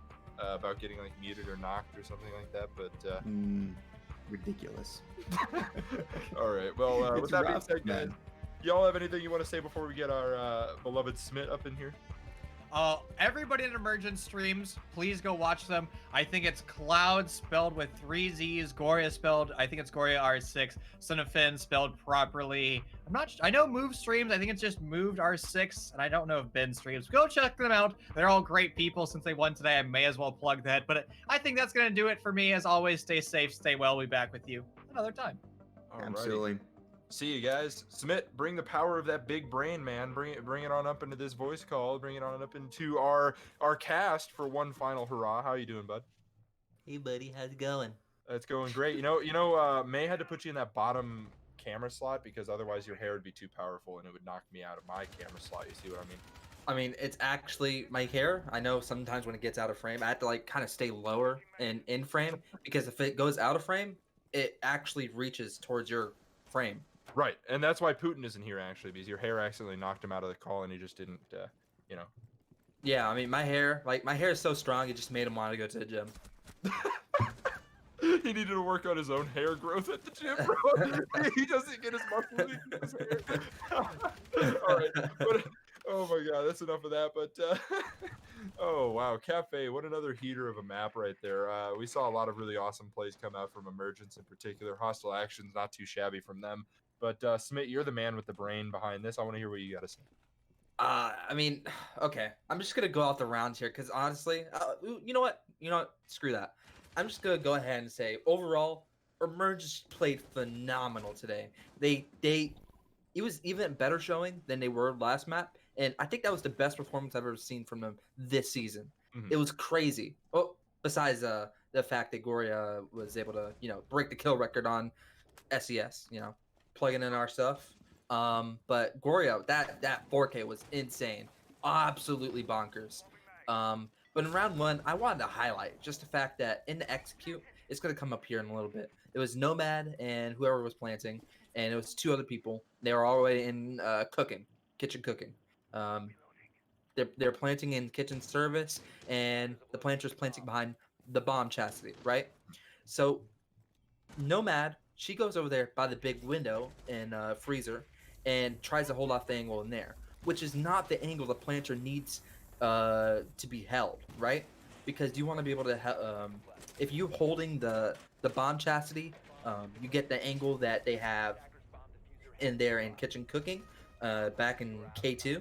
And also, if anyone tries to stop the plant and swing on the planter on bomb chastity, you can stop that easily too. Sure, they can go over there by big window, but you'll be able to hear them vault way before that happens. So all you gotta do is just focus on that guy and the people in the kitchen cooking and hold that angle. If you would have held that angle, Nomad, you definitely would have helped. You definitely would have at least gotten the plant down. I can't say if you guys would have won, but you definitely would have got the plant down.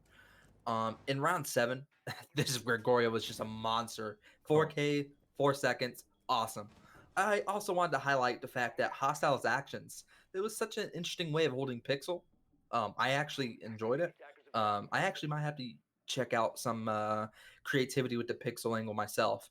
I've never seen anything like that, and I just wanted to give them props because I like seeing that kind of creativity when it comes to teams. Lord knows I get creative myself. But I just love the way Emergence played in this one. They definitely worked together, honestly. What about you? What do you think so far? Before I go on my last round. What do you think? I'm gonna definitely reinforce that point you made about working together. I think that's the one thing that Emergence didn't have before this week. They still had some of the residual effects of them being, just ranked players that got together and wanted to play comp, and that's how they got into season 3. Was honestly, just gunning. And they're starting to wake up and realize that this is T3. It's no longer, that T4 mindset of you can play on your own and just get your frags, but now you actually have to cooperate, and the cooperation is leading to these huge round wins and these amazing setups. Like, look at this. This is such, like, and maybe not this round in particular, but there was another round where it was a bar take. I know exactly. On attack. It was the cleanest execute that I think I've seen on that site in a long time, and it might have been due to sure hostile actions holding some of the wrong angles, but Emergence communicated that beautifully. They got things done.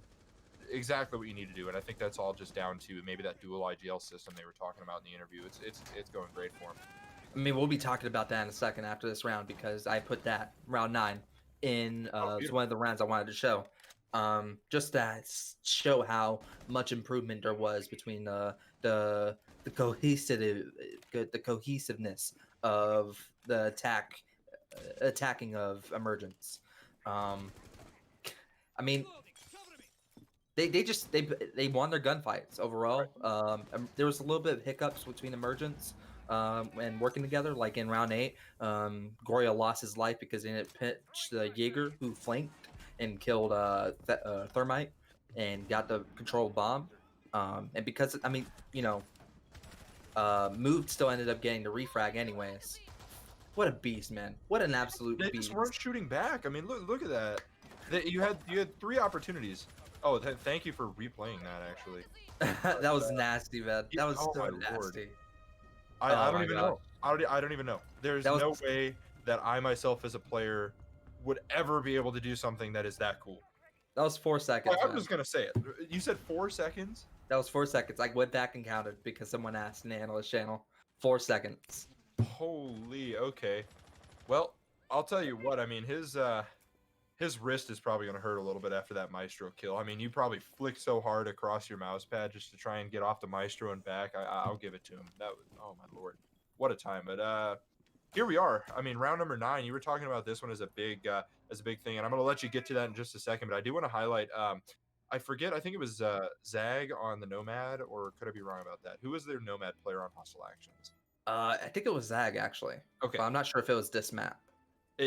I'm not sure, but whoever their Nomad player was on this map, I'll give you props because they put you in a lot of uncomfortable situations and you won your gunfights. Like I can remember, I think it was round number 2 or round number 3 in particular, where you swung the round back in your favor and won a 2v1 situation, and brought it back from a 4-2 deficit. That was huge for them. But yeah, I'll let you get to it with round number 9. I just had to give a little bit of props to Hostile Actions on that. Well, that was a good round, and I'll be free to talk about that in a little bit. But in round 9, I just wanted to highlight the fact that Emergence had a perfect drone efficiency in the preparation phase. They had 0 drones destroyed, and one of them was even able to escape with their drones and have one hidden on site in bar. So because of that, I think that was one of the key things that was able to help them execute so well, because they had information on site, real time. You already know, baby. Nomad and Zofia. The reason why this attack works so well is because Zofia, who was on Heaven balcony window, and Nomad, who was on Cocktail window, was able to just apply pressure on Cocktail and clearing out the people on Cocktail, and thus gaining control of basically majority of the site and angles to hold for post plant. And it was just coordinated really well. I mean, you could see Zofia, she was able to hot breach in with by putting a breaching charge on it, and she was just able to go in, applying, catching the swing on anybody in the double door and Cocktail. And Zofia was able to pick off Maestro, gain control of site, planted right there, easy peasy, flawless round. Yeah, there's so much that you can credit that round to. I mean, it was just the coordination of Emergence, the gun skill of their players on that one, the correct angles being held. It was just a beautiful round. And if every round was like that, that is what what an offensive team should strive for on Kafe, is just that well of an execute. But with that being said, I think we're looking like we're going to be a little bit close to finishing up here. So, Smit, do you have any final points that you'd like to make before we wrap up for tonight? Okay. So one, I just like to want to highlight what you had said earlier with Nomad clutching up. It was actually Dom, by the way. Shout out to you, just Dom, R6. Awesome. He had everything against him. Everything was stacked against him. He didn't have the bomb. He was low on health. Vigil, who he was going against, it was moved. He had full health, 100 health, and he also had no side control. Nomad, and it was just insane to see him I heard the ping right before he got the kill. He got Z ping. I don't know where the drone was, but he got Z ping, and because of that, he was able to just slap Move in the face with a headshot, with a bullet, with a good night, with an absolute good night. It was nuts. That's one of the reasons why we sort of lessen the restrictions on the good nights in chat, is just because there's those moments that deserve it, and that was one of them. I'll give you that. But Wow. Okay. What a series of games today. Unfortunate what happened to 303 earlier with the 4v5, but I mean, they played well regardless. They tried their best on that one. And then Emergence versus Hostile Actions. Great showing from both teams. I'm looking forward to seeing what both can accomplish because I think if both teams continue to get better, both of them could be that, fifth or sixth team and make a playoff run. I think it's entirely possible here, but oh my God. Hostile Actions, even though they didn't win both maps, they're definitely not be ones to be slept on. I just Right. just look for more of those matches because those guys have potential. Oh, definitely, Smith. Well, thank you for all your efforts. Thank you again to May, Galaxis Azul, and Sleepy, all of our casters that we've had for the evening, everybody working in the back end. We'll see you guys tomorrow. We've got some amazing matchups, but my name is Rigel, and for everyone here at SCS, have a great night. I love you.